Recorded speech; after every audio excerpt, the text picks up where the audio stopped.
welcome to Warhammer Sunday. I'm sure I've just done a live stream like 5 minutes ago. Hey everyone, it's Sunday, it's time for Warhammer Sunday. It's that time of the week again when I basically work on my Warhammer army. And I invite you to hang out with me for 2 or 3 hours while I do that, basically. And what that means is I'll talk non-stop at you, and you guys will just do your own thing in chat. So, there you go. Welcome, one and all. If you've not seen one of these before, like I say, I'll work on my army. You guys hang out and chat. We'll do some sticker giveaways later on. Usually goes for about 2 or 3 hours. I've just realised the camera's in just the wrong place, so it's right in front of my face, and it's really annoying, but never mind. Fail, we do these things, you know, hey. What else? I'm actually still quite tired from the live stream last night. I didn't sleep well last night. I spent 3 hours. We spent 3 hours doing that live stream last night, the Opalmark live stream. And when I went to bed, all I could dream about was doing the live stream. So basically, I've done the live stream for like what, 12, 13 hours now. Oh, in my mind, it's like oh. But yes, welcome. I will work on my army. We'll hang out and chat. As always, if you're watching this, I depend on you guys in chat to give me things to talk about, questions and stuff like that.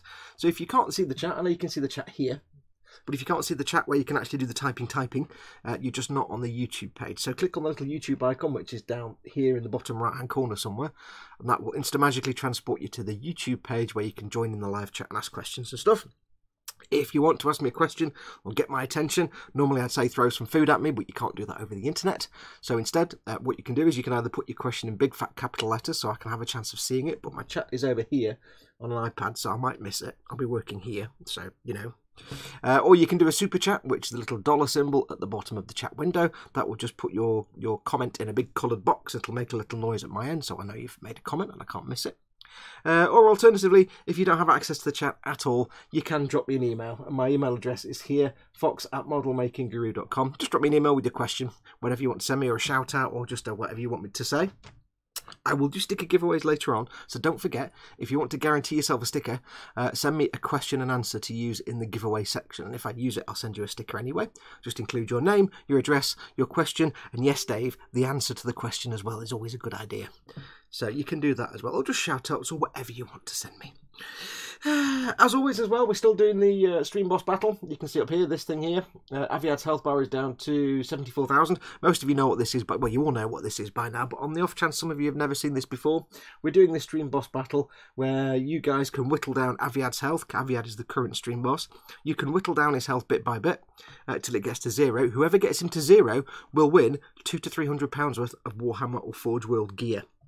How does that happen? Because the way you get his health down is by doing super chats, by subscribing to the channel if you're not already a subscriber, or by doing a tip to the tip jar, which is streamlabs.com/modelmakingguru.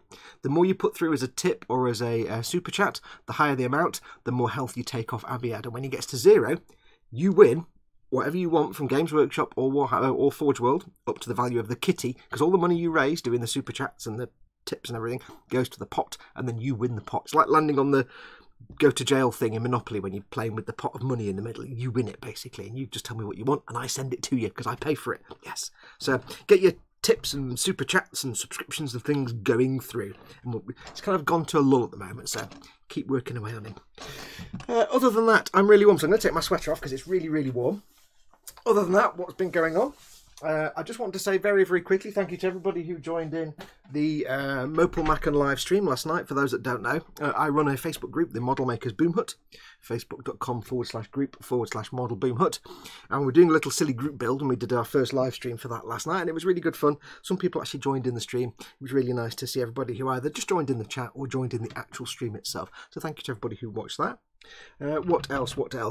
Now this is what we're going to be doing today. If you remember last week, we're working on the Astra Militarum Hydra / Wyvern, which is going to be either that anti-aircraft or that anti-infantry personnel material mortar guns.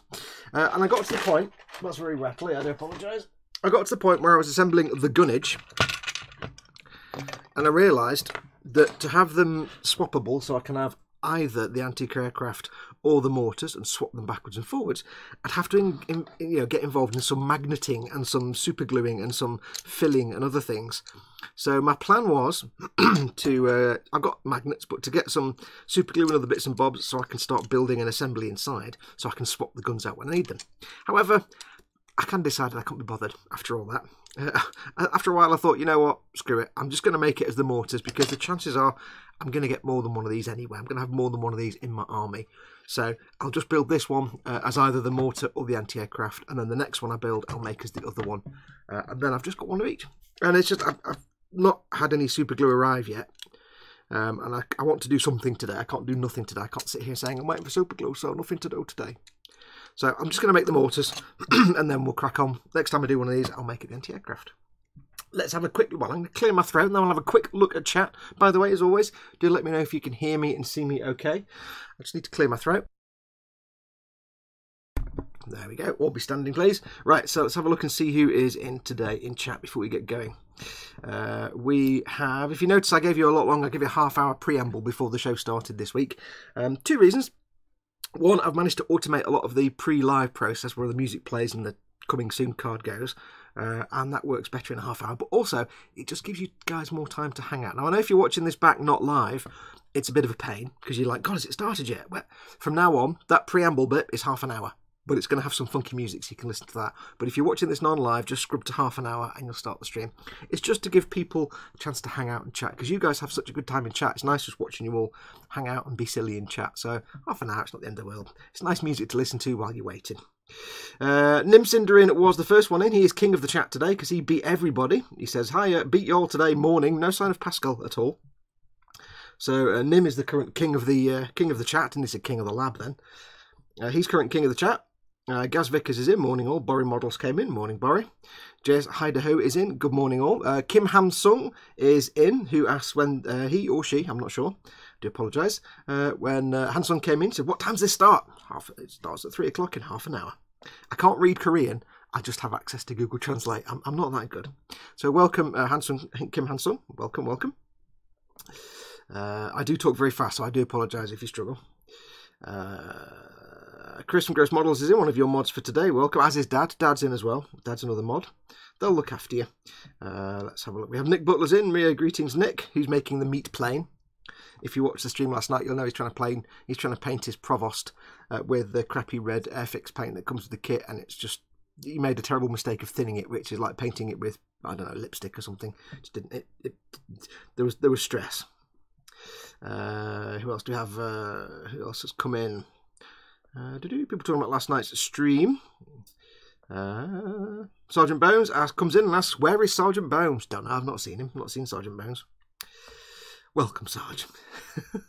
Yep, Dad's in. He's just letting the ad play through. He kept restarting the stream and letting the ad play through, which is very nice of you. Thank you very much, Dad. By the way, I always say, if you want to support this channel, of course, on the side, I do have a Patreon. Patreon.com/modelmaking, where you can support this channel, help it keep going, because this is my job. But if you're not in the mind to do that, one way you can help support this channel massively is if you do get an ad at the start of a video, just let it play through. It's only 20-30 seconds. It just helps this channel a little bit. I make a little tiny bit of income. So if you do get an ad when you're watching, if you want to, you don't have to, but if you'd like to help, just let the ad play through. It helps me out a little bit. Chris at Gross Models asks Dad at Scaling Models if he's finished his 5-foot-long submarine yet. I think the answer is no for that one. Osric is in, Osric 9000. Let's have a look. Blanco's in, welcome dude. He says the music's giving me some real World of Keflings vibe. I never played World of Keflings. Was it one of the few games where you got to use your avatar? And I have to say, fellow Xboxers, do you notice how they made this big hoo-ha about the new avatars being all more inclusive like 2 years ago? And when they actually released them a few months ago, they didn't really say anything about it. And most of you don't even realise the new avatars are in place and you can go and do one. You wouldn't know it because they're just hidden away in a menu and you never see them anywhere. So well done, Microsoft. You got Rare to do all that work and nobody cares. They look quite good. It's just, as long as you don't mind your avatar looking female, even if it's male. It's very weird. They just hide it away. Dave's in. Dave at Butcher That Model. Welcome, Dave. Who else have we got? Hail Canadia, says Osric 9000. Is everyone just repeating O Canadia throughout, says Gross Models? Yes. David Butcher That Model has just been to the Warhammer shop for 3 paints and walked out with the 3 paints. I'm getting good at this. You're doing it wrong. If you go into a Warhammer shop and you come out with exactly what you wanted, you're doing it wrong. If you don't accidentally buy a load of other stuff, you're not doing it right. Mark's Hobby Bench is in. Welcome, Mark. You're welcome, welcome. William Rayburn, good morning, people. Welcome, William. James Larimore, what do I miss, says James. Not much. Not much, dude. We only just started. Gaz Vickers, aha, now I have you on my Televox in the bedroom, says Gaz Vickers. Ooh, does that mean we're on a big 50-inch TV in surround sound?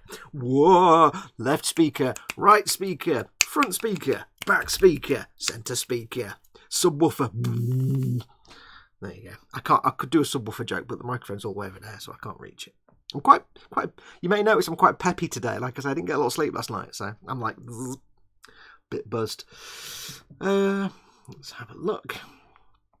What else have we got in? Jamie Bone, hi everyone. Welcome, Jamie. Welcome. Hi all. Who are you all today? And then he says, and how? And then he says, damn it, says Chris at Gross Models because his typing went wrong. I'm me today, Chris, says Sergeant Bones. I'm me today, says James Larimore. Jamie Bone says, Dad. Frankie goes to Hobbywood. Welcome, Frankie. He says, I'm fine because I'm off today. Excellent. Nothing better than being off work. I was me yesterday, says Chris. I might try someone new tomorrow. I am Roger Daltrey, says JS Idaho. I'm James Mason. I've just decided. I am James Mason. I shall talk like this now for the rest of the stream. Where are we up to? Meat plane is meaty, says Nick Butler. Airborne fresh clump, says Blanco Blanco. I don't know what that means, but it sounds interesting and also not interesting. Not right. Nim Cindrin is getting snow, and more snow. Gaz Vicker says, I'll sort my Patreon today. Thank you very much, dude. I'm wondering what happened to the other 8,999 Osrics, says Gross Models. You've asked the question, now you're doomed, because if you ask the question, you find out. And if you find out, you'll never be the same again. I was having flashbacks to being at work watching Nick painting that red, says David Butcher, that model. Chris, they are under Mr. Osric's patio. Mrs. Osric's patio. Blanco says, the new avatars suck, although I made a cool grey alien. Yeah, they're all right. They're just very feminine, and they've got that Pixar look to them, which I can't stand, you know, with the overbite and the... Oh, there's a certain thing that Pixar do with mouths, and Disney started doing it, where I can't explain it to you in any way that will make sense, but certain way that they do mouths now that just, I can't watch, it just annoys me. Because they all do the same. It started with it kind of started with the two of the superhero family, the Impossibles, the Indestructible, whatever they're called. It started with them. They were the first ones to sort of start doing that silly stuff with them. Well, no, actually, it was the cowgirl in Toy Story. She was the first one to have this weird sort of smirky mouth, under or over bite. I can't explain it. It's just annoying.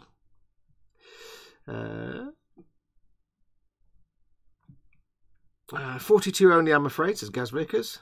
Nick Butler, Butcher, that's no red, grin. I don't know what that is. Blanco, another news, I bought the OG Dawn of War and downloaded Ultimate Apocalypse. So fun, 10 out of 10. Cool.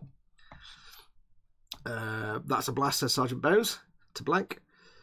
Gaz Vickers says, today I'm self-identifying as a cheesecake. I like cheesecake. All the jokes about eating cheesecake now, please. I now want cheesecake. God damn it. Osric says, Gross Models, my full name is Osmanius Rippensnurk Van Bobbins the 9000th.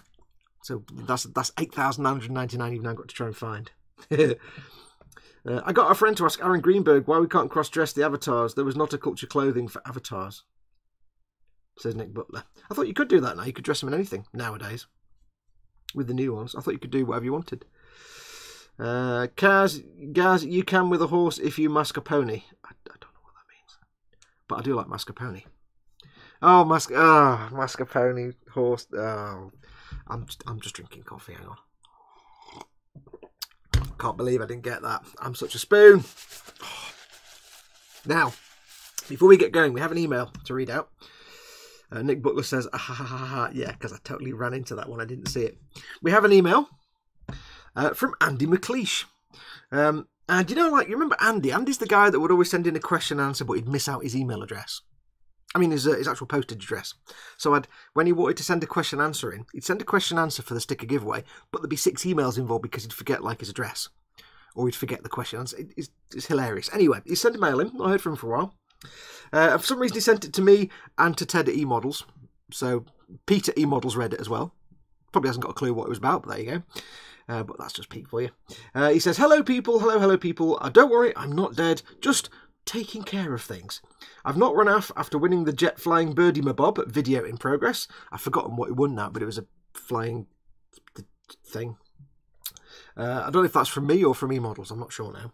Just thought I'd mention I'm okay, but life has thrown me a few issues, work, blah, blah, blah, stuff like that. I'll let you know when I'm back at some point. Stay brave, stay classy, stay spoonage. And he signs it, Andy, boy, because he started the boy thing, so there you go. When I try and take this off and I go, boy, boy, boy, boy, boy. There we go. You kind of wrote that into letters. It's poik. There you go. It's official. So thank you for the mail, Andy. Hopefully see you soon. And I think maybe James. I think James may have replied to you. Well, it's signed as Peter, but it might be James, or it could even be Ted. They probably can't remember who you are because they don't remember much. But they said thank you. So there you go. So a message from Andy McLeish. He's not dropped off the face of the earth. He's still around. Anyway, let's get back on with some work, shall we? So I'll just get the chat back up. Cheese puzz face, cheese puns, you chadder believe it. Oh, I got a new mic, says James Longmore. Cool. Butcher That Model says, today I'm going to try and imitate socially exceptionable behaviour. Exceptionable, is that a word? Exceptionable. Do you mean acceptable? Spoons, the list of all utensils, says Blanco. Ah, Andy, where are you, says Dad. Ooh, YouTube at it again. Didn't get a live notification, says Spid. Welcome, Spid. Have you clicked the notification bell? Is YouTube are a bit rubbish. Let's have what else is happening in chat before we get going. Splades are better. Splades. Ooh. Doodle doodle doo. Stop snowing, says JS Idaho. Right. Let's crack on. So yes, this week I am dropping things. This week I shall be just assembling mortars, and then it's basically done. Oh, hello, what was that? I am Sally James. Mike Mountain did a tip. Thank you very much, Mike. That's super, super kind of you. You're very, very kind. Nice little tip there. That's taking a little bit of Aviad's health off. Don't notice as well. A little bit of black on there. The black stuff is where his health's come off. You've dropped his health down a little bit. Awesome. So don't forget, the more you tip or the more you super chat, the more of his health you take off. So thank you very much, Dad. Yes, so anyway, I'm going to build the mortars. And basically, once the mortars are done, I think that's it for this. It'll be built, and I can put it to one side ready for painting. I can't do it today because it's not primed, and it's outside. The wind is approximately 7,000 miles an hour, so I can't do any priming outside. So we'll get this built, we'll get these guns done, and then I've got some other bits to build to pass the time away. So, let's have a coffee for everyone, says James Lorimer. Go on then. Oh. Don't mind if I do. So, let's move those out of the way. I need my helmet of seeing. Hooray for coffee, says Nick. Coffee's the best thing in the world. When coffee does eventually go extinct, I hope I'm long dead and buried by that point. Because otherwise that will be a very, very sad day. Right, how's that doing for flatness? That's flat. Just checking for lumps. So that bit's nice and sanded. Cool.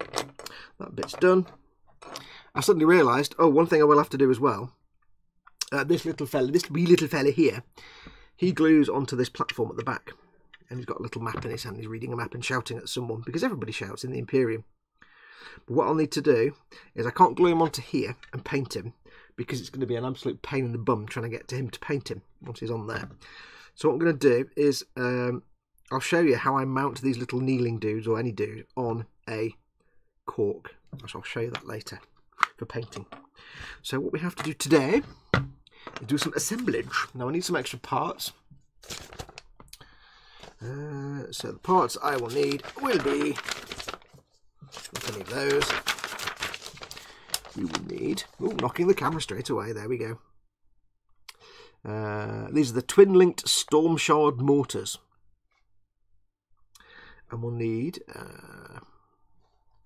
4 of these big ammo-y boxes. So let's get those built first. Stick of the Dump says, should I continue with the group build? I won't say what it is called because I might keep my monetization, or do something else.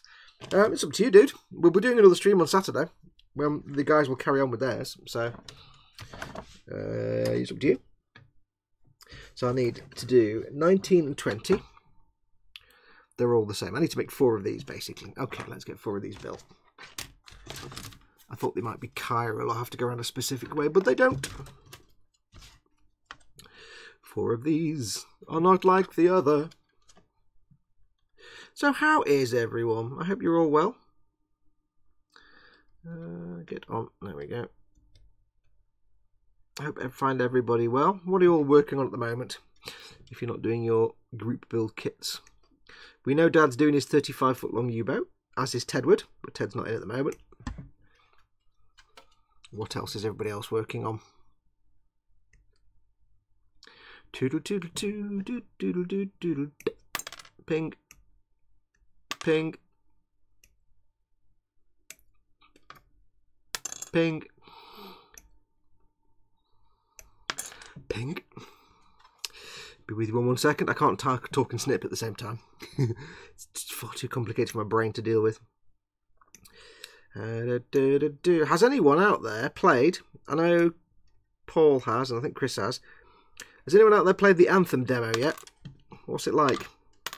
I have to say, it's the kind of being a Destiny lover, someone that loves Destiny. I didn't qualify that really. I thought it would have been in my wheelhouse. However, all the stuff I've seen of it so far, since the the demo launched in the last sort of couple of months, has been like meh, not really floated my boat, not got my juices flowing, not really excited me at all. So right now I can't get these off. Right now it just feels like something I've got no interest in. I did at first. It was first announced, but now I'm like, it's not getting me moist with anticipation. So I don't know. Just doesn't seem to be. I watched Kotaku play through an hour of it or 45 minutes of it, and I just sat there and thought, I'll go and watch something else. It's boring me. It just looked boring. Plus, I'm not the biggest fan of third person anyway. Worked in Gears of War. Other than that, So I don't know. It didn't. I often take it as a bad sign if a game doesn't excite me when I actually see it being played for the first time. I sit there and think, not that exciting. Also, I've missed off this panel off the front. Hang on, in the front of my tank. Hang on. It is that one. Oh, sorry. Smacking you in the face. Action smack. What's that for? This needs to go on the front of the hull. And snippety snip. I think that now concludes that entire sprue. And this entire sprue. I shall put them aside. Let's have a look, see what chat is doing before I start cleaning and sanding. Matt Bradford's in. Welcome, Matt.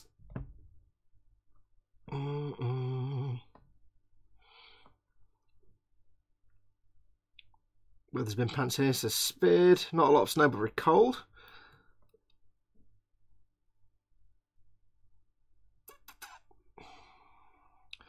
Try and find what can I read you in chat.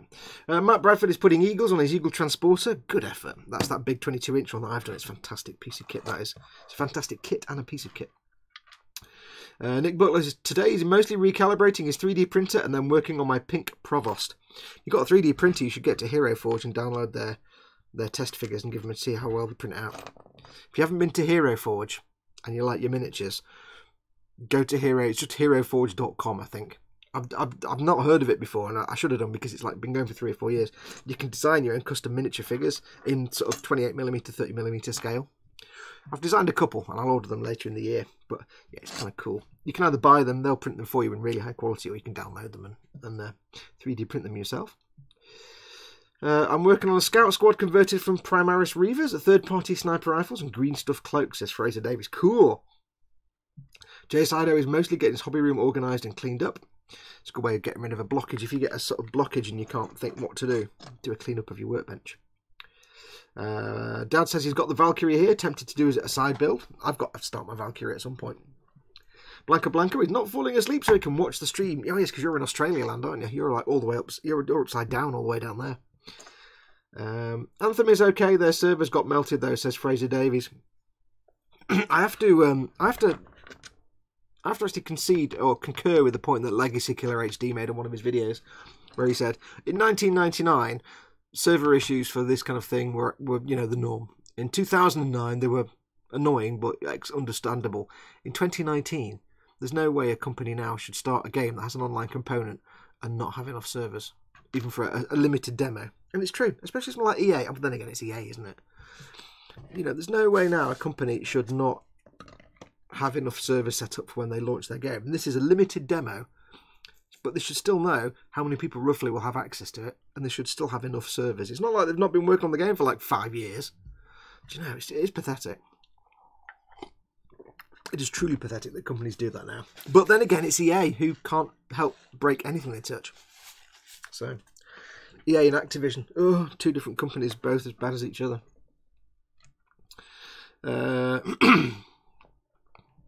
Butcher That Model is trying to make the sword scabbard look like flayed flesh. Ooh, nice.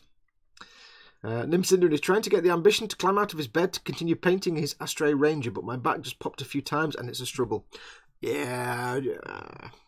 If you're in bed and it's comfortable, I've got a bit of a poorly back today, but if you're in bed and it's comfortable and it's where your back can heal, then stay in bed.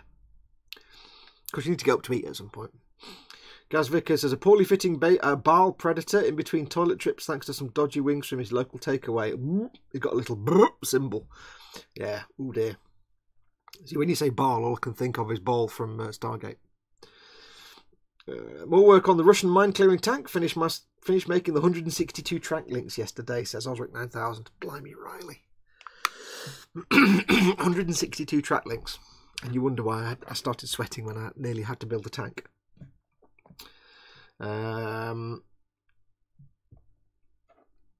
Stick of the Dump says, I'd love to see a build paint series on the Valkyrie. I will do one, actually. I'll be doing one. That's why I've not built it on this stream, because I want to do... The difficulty with this stream is I need to find things to do on the stream for you while I'm doing the stream. Painting figures is hard because you can't really see what I'm doing because I'm down here. But I need things to build. But at the same time, I want to do build series. I need to do a proper build series on painting an Imperial Knight. However, the next 2 nights I've got to do a special custom paint job, so I'm going to have to buy a 3rd night just to do a build series. I want to do a build series on painting the Valkyrie. I would have done one on these, but I've got this, a Lehman Russ, and a Chimera, so I can do one of them as a build series, and the rest I can paint on the live stream. And I got my Taurox that I did as a painted, film that a bit as well, so that wasn't so bad.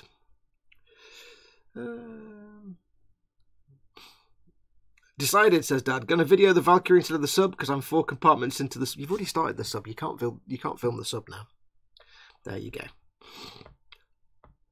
I've got the sniffles. I do apologise. Let's have a look. Anything happening? Someone mentions Jaffa cakes, and now everybody wants Jaffa cakes. Nim says, like when you crack your wrist a few times in a row and it feels good and relaxed about his back. Oh, okay, in that case, if it's just like, oh, you're having a good stretch, get out of bed, you lazy bugger. Get out of bed and do something. Slacker, I don't know. Right, let's do some work. Stop talking, Fox. We've got Jaffa cakes downstairs. I've also got chocolate hobnobs and chocolate digestives and a whole crunch bar. Yes, and crisps and all kinds of edible things. Just before we came on, I wolfed down half a pot of potato salad. I need to blow my nose. Let me put you on mute for a second.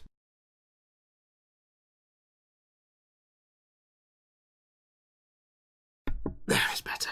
Right, tools. Stabberty knife of doom and death and stabberty. Filing. Let's get these little things filed down and neat and tidy.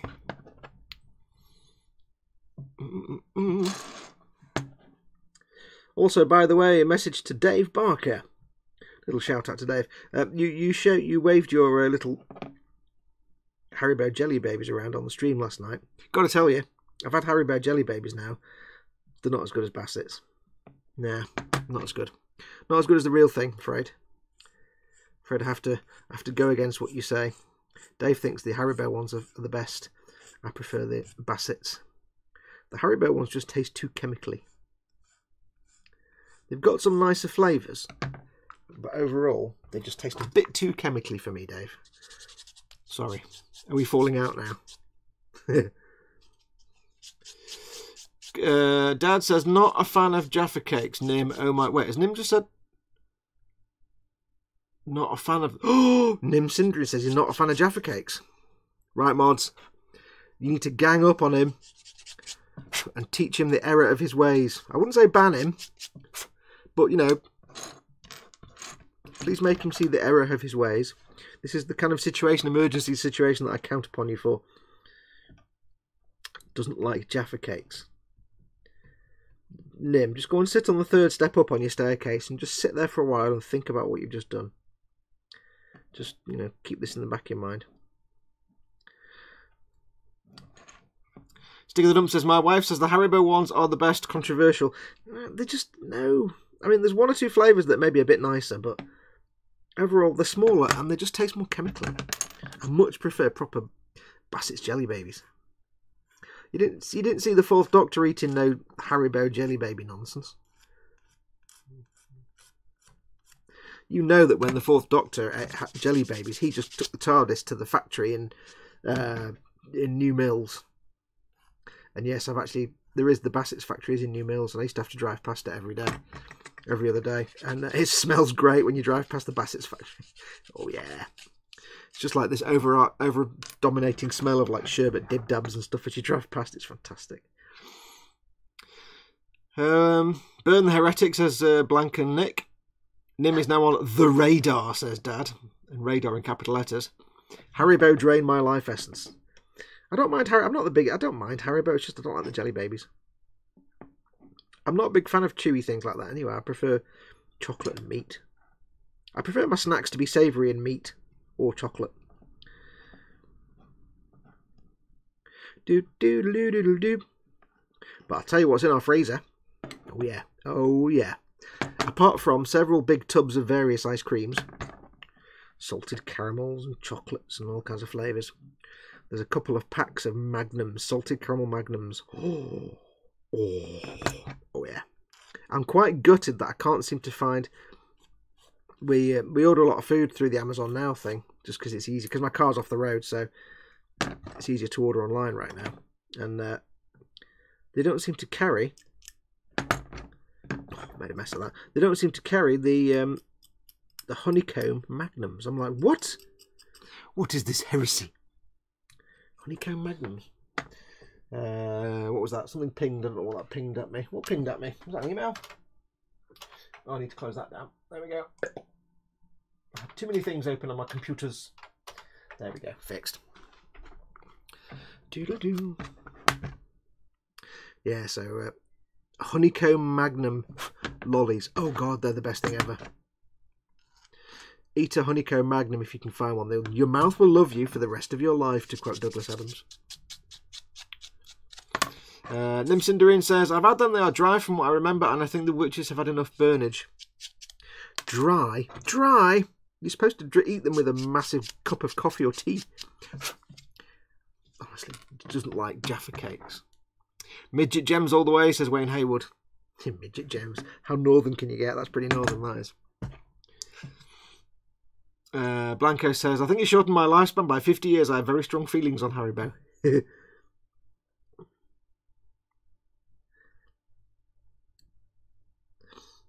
sounds like you're in some kind of industrial accident with them or something. You had a ton of Haribo dropped on you by a crane or something.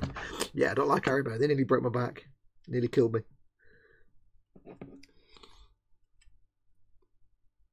James Lorimore says, in deep doo-doo, we forgot to offer the missus a coffee. When you say you've just realised, that means she hasn't told you yet, which means she doesn't know, which means you're in the clear. Just deny everything, go and make her a brew. If she already knew about that, you'd already know about that. If you were in trouble.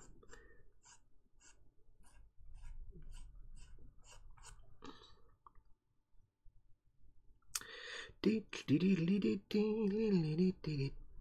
to get to the little nubs here. They're right in the middle of this little box lid, which is a bit annoying. A little bit annoying, but not too bad. Now I want Krispy Kreme donuts, says Dad. Oh, no, I want Krispy Kreme donuts. Oh, God damn it, and my car doesn't work and I can't get to Tesco's. Dad, did you have to... Oh. I've got no way to get to Tesco's to get Krispy Kremes while my car's out of service. And you're talking about Krispy Kremes, and I hate you completely, all of you now. God damn it. Dad. Although I could go online and order them, I suppose. Yeah, maybe not.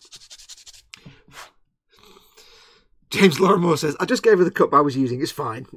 Good effort. If you get to make the wife a brew, just give her your brew and say nothing. There you go. There you go, love, I made you a brew. Thanks, bye. Slams the car door, drives off at great speed.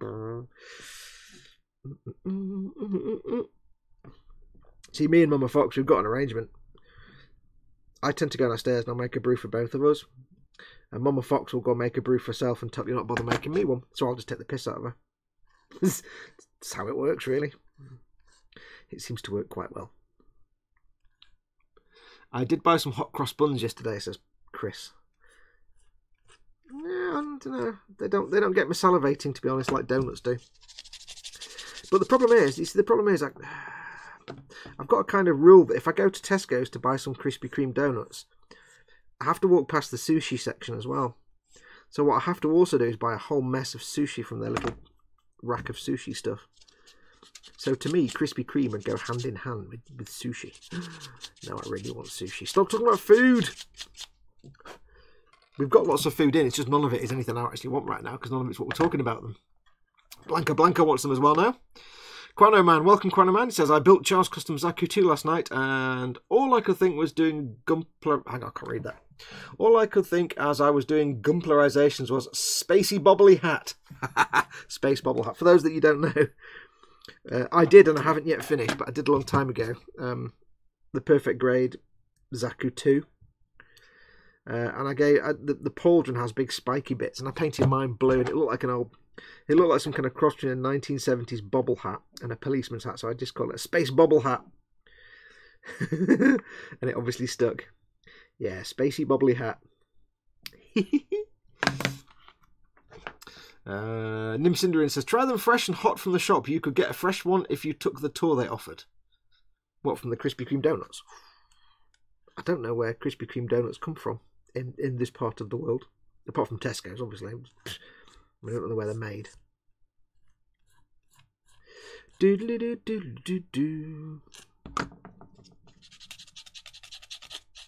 So how many of you got flashbacks to sitting in the class at school when the teacher's having a day when he can't be bothered and he just wheels out the audio video trolley with the telly on the top and the video cassette recorder back in the 80s, and he puts on a copy of, like, you know, The Way We Used to Live or something like that, and it always starts with the ITV countdown clock. How many of you got flashbacks to that? And it was always The Way We Used to Live as well. Have you noticed that? If you remember that. It's always in school. There was always the TV trolley, which was basically a big tray on wheels with a TV on it and a VCR. And that was the audio video section for your school back in the 80s. You didn't have a room, just had a trolley that went round. And it was always The Way We Used to Live in secondary school. Because when I was in primary school, that was before we had, like, schools and colleges TV, so we never used to get that. Although I guess if we had, it would have been something like Words and Pictures and things like that. But when we were at school, they didn't have that. There was no televisions type scenarios. But secondary school, yeah, we had the TV on the trolley. What was it? The Way We Used to Live was one. Experiment, obviously, we used to watch Experiment with Jack Hargreaves doing the commentary. Experiment's fantastic. I've mentioned Look Around You before. Experiment was what it was kind of based on.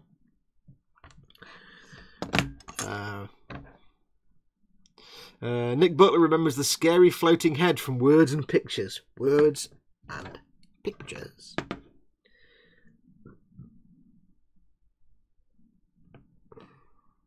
Yeah, I think primary schools would have always got like Words and Pictures and stuff. But yeah, we always got The Way We Used to Live, which was always, for some reason, we always used to end up watching the one where it's set in like a kind of almost 1900s, but almost early 20th century northern mill town. So like late 1900s, early 20th century. I was a kid with a flat cap and something like that.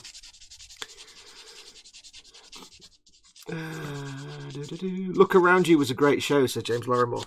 Oh, did you watch it? There's only about 5 or 6 episodes of it. Calcium. Thanks, ants. Thanks.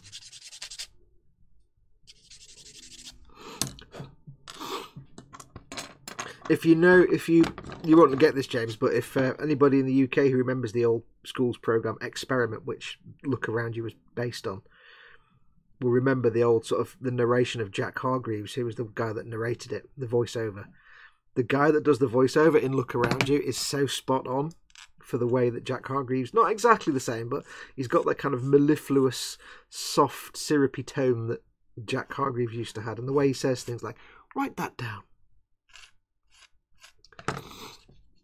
Have your copybooks ready. An experiment was carried out to ascertain the average molecular weight of intelligent calcium. The calcium was placed upon a Besselheim plate. And I actually looked up, if you've watched Look Around You, they use it a few times, the Besselheim plate, this little flat plate thing. And I actually looked it up. Because I thought, if that's not a real piece of lab equipment, it just sounds like a Besselheim plate. It sounds fantastic. I looked it up, and I read a thing from on a forum. Somebody was asking the same question: what is that Besselheim? Is it a real piece of lab equipment?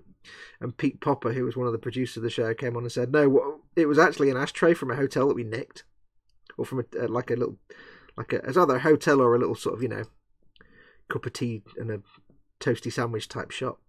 It's actually an ashtray, and we totally stole it and painted it brown. That was the origin of the Besselheim plate.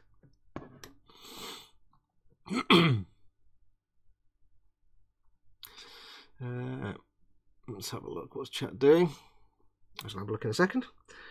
Look at these little scrape marks upon my nail now because I've digged into my nail. Dug into my nail.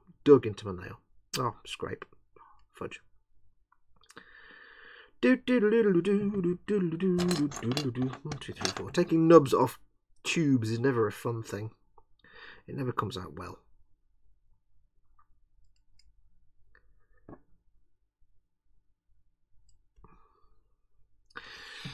Let's get sanding with them and see if we can make it look a bit better, shall we? Sanding now, sir. Ooh, Roger, sanding now. Oops. Big nubs. Big nubs.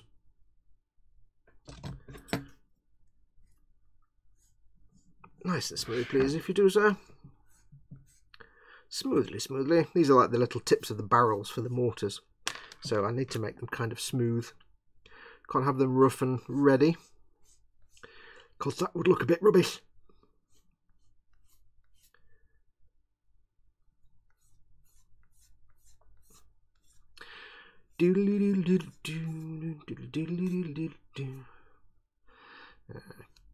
Okay, sandy. This may be a little boring for you because it's going to take me a few moments to sand these little darlings flat. On smooth, let's have a look at the chat.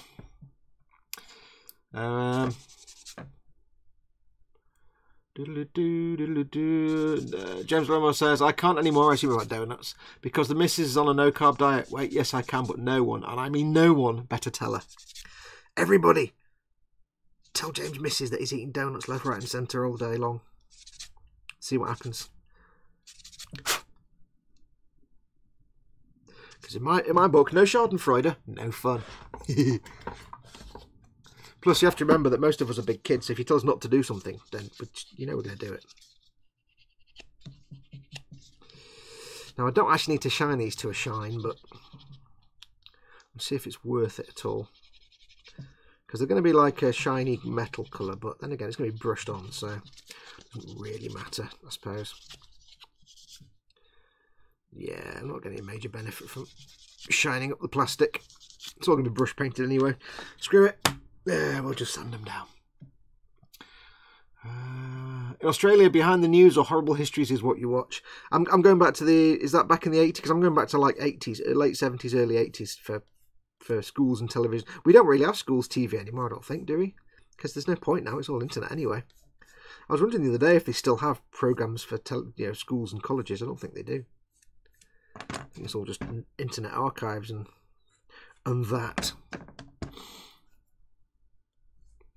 Lim says, his first senior year, my first class was called Nature of the Universe. I thought it was an astronomy class. We just watched random documentaries that half the time I slept through. Aced the class, though. We had a class in secondary school called General Studies. And it was really just a kind of catch-all for anything. And it was random things like, well, I don't know, because the funny thing is I was also doing art at the time. One of my courses was art. And I managed to somehow wangle it so that instead of doing general studies, which I was supposed to do, it was one of my scheduled lessons, I actually did art. I can't remember why. I did. So somehow, after 2 years of lower sixth and upper sixth form, I had my general studies folder with one piece of paper in it. We had these like ring binders with full of stuff as you go through the years. My general studies folder had one piece of paper in it, and that just said general studies at the top, and then that was it. And I only went to one lesson. It was the very last lesson before the A-levels. And of course the teacher's like, right, just read through your folders, lads. And I'm like, okay, I'll just sit and doodle on this bit of paper then.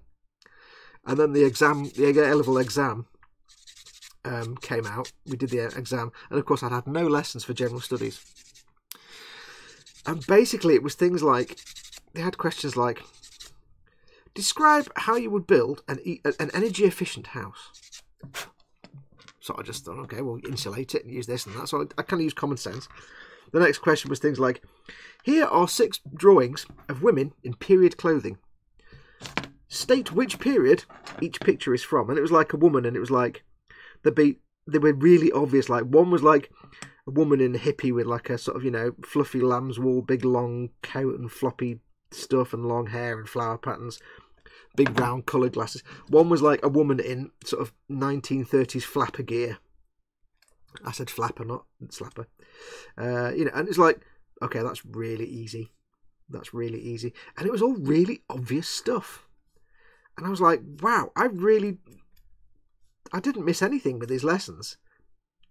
There's a couple of bits about, you know, some simple economics and things like that. It was basic, because it wasn't just general catch-all sort of subject.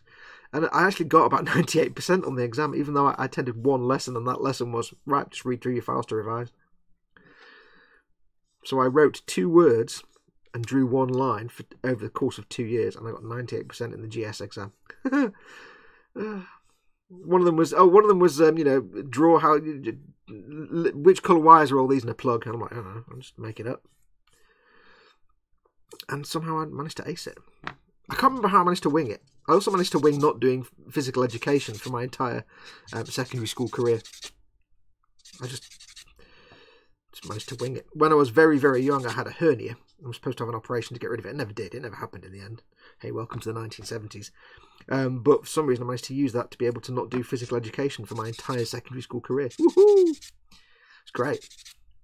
Apart from one lesson where they tried, it forced me to run around the field a few times, so I came back and told my mum, and they wrote a very, very stern letter and told him off, and I didn't do games again after that. So none of that nonsense. And I've been lazy and sedentary ever since. It explains so much. Because I've never been into sport. I can't stand sport. Sport bores me rigid, so I was kind of lucky that I didn't actually have to do any.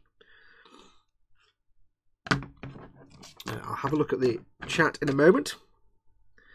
Let's see what you're saying about 1980s TV.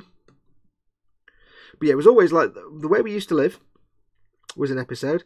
It was experiment. If we were in, say, chemistry or physics class or anything like that, because we had chemistry, physics and biology, they'd show experiment. Or in biology class sometime, and it was dead transparent. You look back on it now, and it was dead transparent. Because what would happen is you go into it was always biology class as well for some reason. You go into biology, you sit down at your desks, and every now and then, you'd see the TV trolley. Or there's in the biology lab, there's actually a TV above the door to the storeroom, so it was always there anyway. But you'd see the TV remote on the table and the VCR remote, and you'd be like, "Oh, we're doing a telly episode today, telly lesson," and it'd be dead obvious that basically the teacher either wanted to go and have a fag, or was bored, or was dying to go for a dump, or something, whatever reason, they just couldn't be bothered teaching you that day, and they were just going to turn the telly on, turn the lights down, and leave you to it for half an hour, 45 minutes. And then the programme finishes fine there, you go, bugger off, go to your next lesson.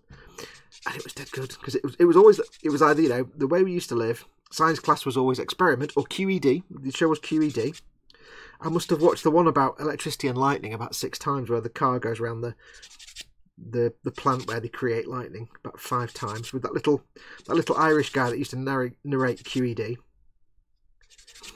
Of course, they used to use the TV and VCR for the sex education, which was just, here, watch this video, and I'll just sit here and say nothing and read a magazine. Bye.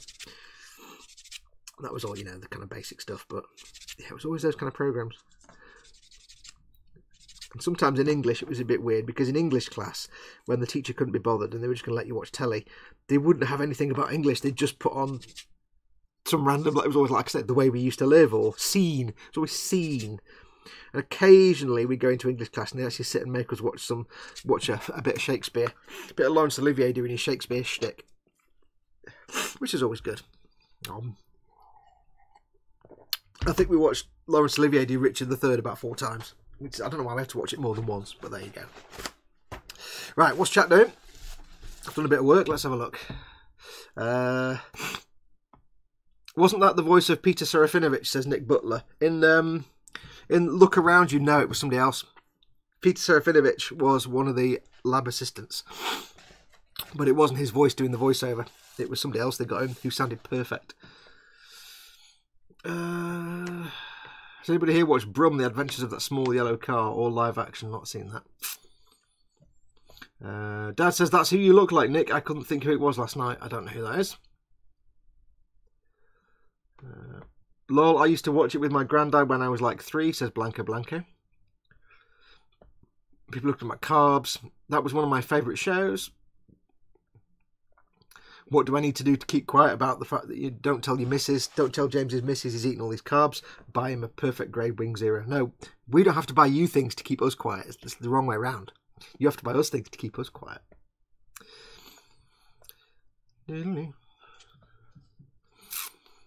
Transformers, Thundercats and G.I. Joe were the reruns I got to watch with my dad, says James Larimore.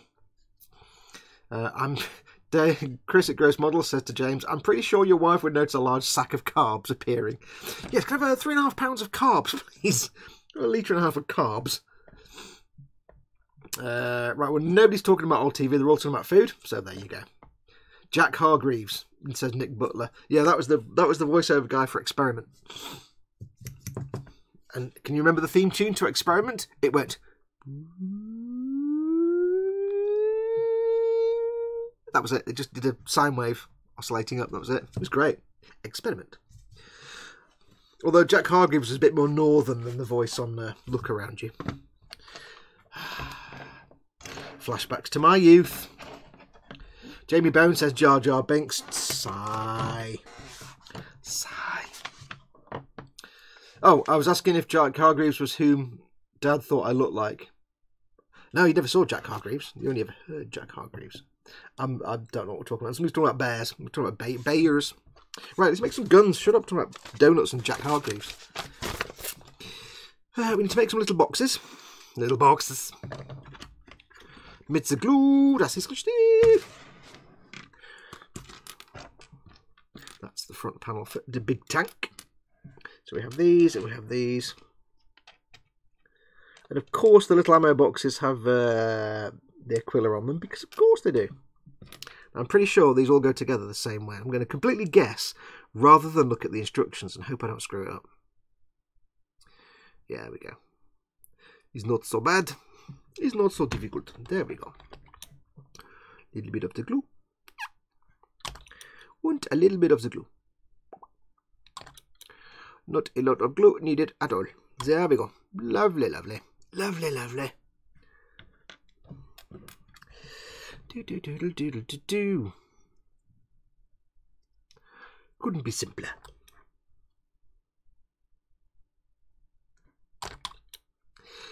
I was having some conversations with my friend the other day, a friend of mine, and I was saying what I'd love to do. I'd love to start another YouTube channel.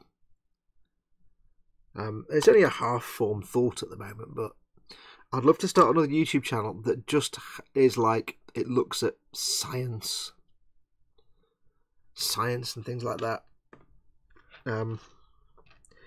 Partially as kind of an educational thing, just to teach people, like just, you know, talking about it. And you remember, like I did the how thing, like Fox explains things, that kind of thing. just talking about scientific things in ways that people understand.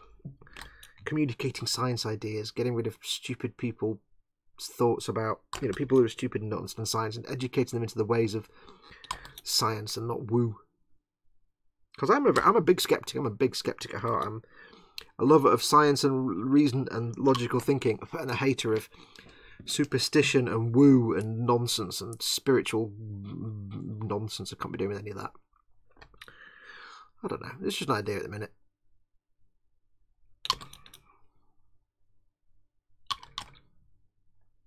I think ultimately, in my heart of hearts, what I'd love to do is be a presenter on some kind of factual program. You know, like your Dr. Alice Robertsy types, or whenever you've got a program about some kind of science or something, and there's a presenter who kind of wanders around and talks to the camera and does the voice out. I'd love to do that. Just be the person that does the talkie. Or even just do it as a voiceover. I'd love to do voiceover work. Because I can put on quite a nice voice if I really make the effort. I don't just talk like this. Just not often that I make the effort, that's all. Right, now, because we're not going to do any magnets and nonsense on these, I'm just going to go ahead and build these as the mortars. I will need to go and seal all the gaps, of course. So I can't do everything today, but I will sort that out later, off camera. For now, I just need to get everything assemblated.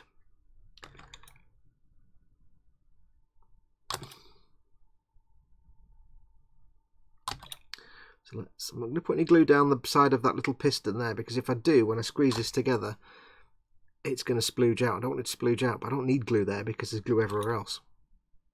You have to think kind of tactically with these things sometime.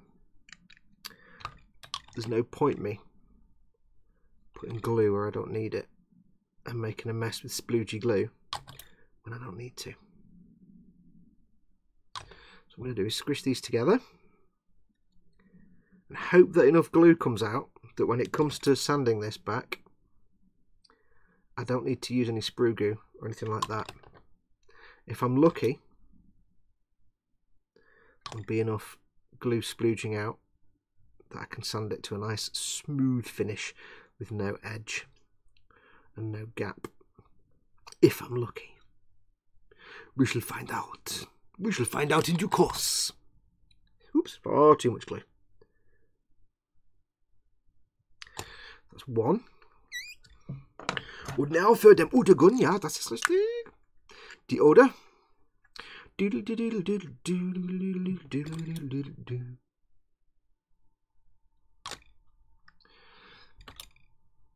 If you're wondering where I got the idea to do that ITV schools and colleges close down clock, startup clock, by the way, it's entirely 100% that little piece of guitar music that plays when I did it. I heard that and I thought, that reminds me exactly of the old countdown clock, and that's how I thought I need to do a countdown clock, and that piece of music is perfect. So it was entirely that piece of music that made me do all that. It took me a day to get all that sorted out.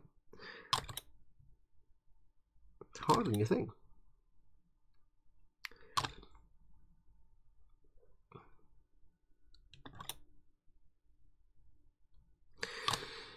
Squidge. Squidge.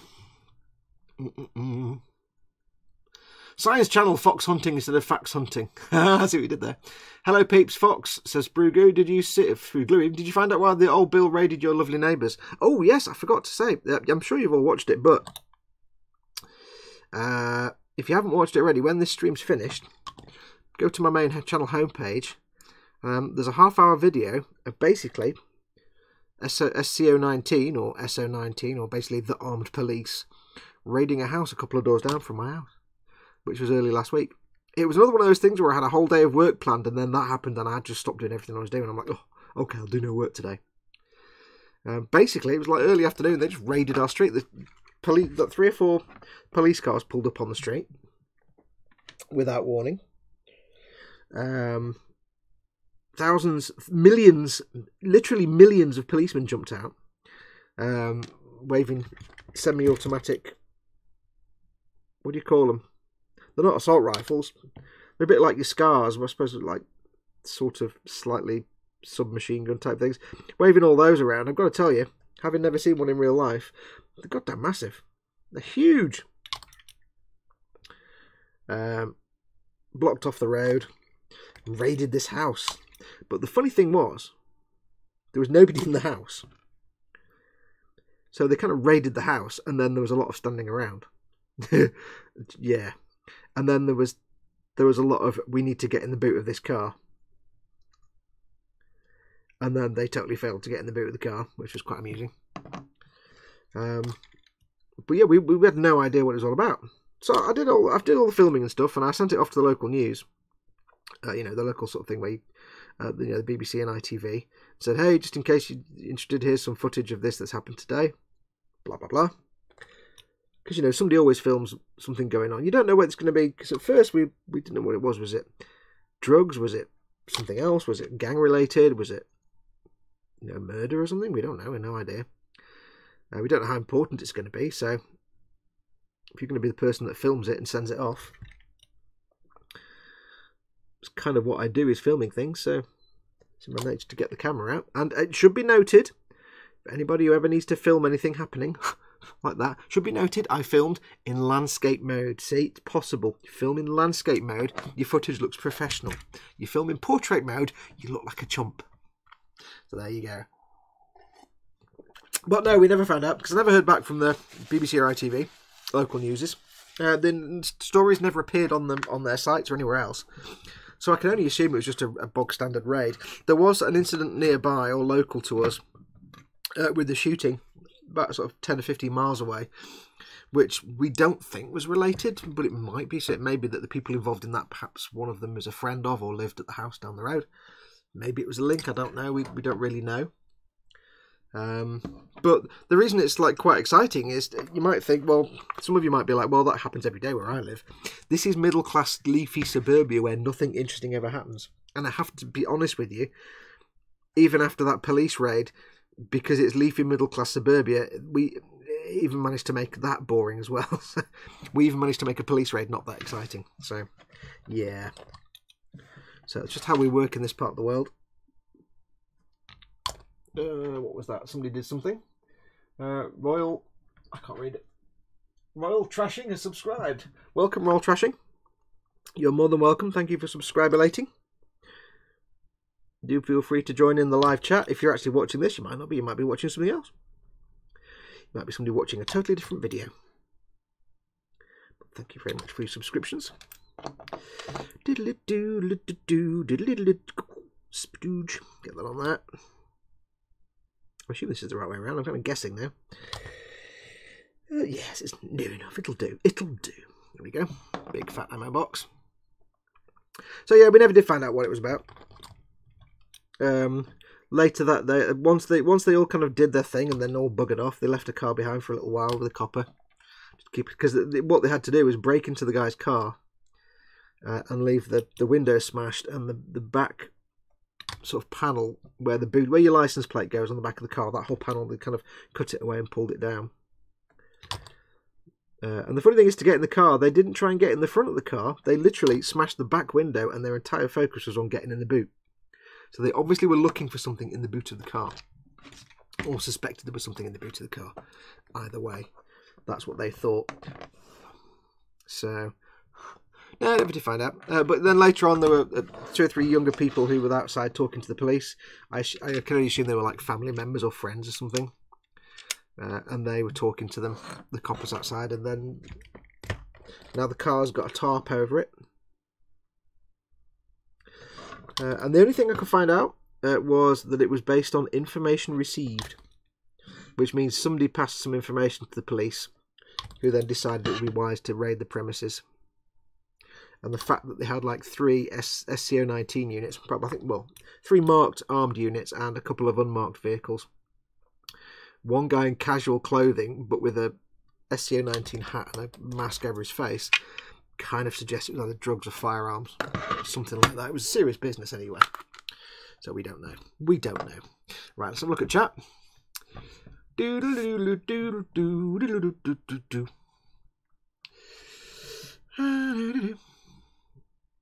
Sorry I'm late, I had to change my bike tyres, says Earl D. Welcome, Earl, no worries.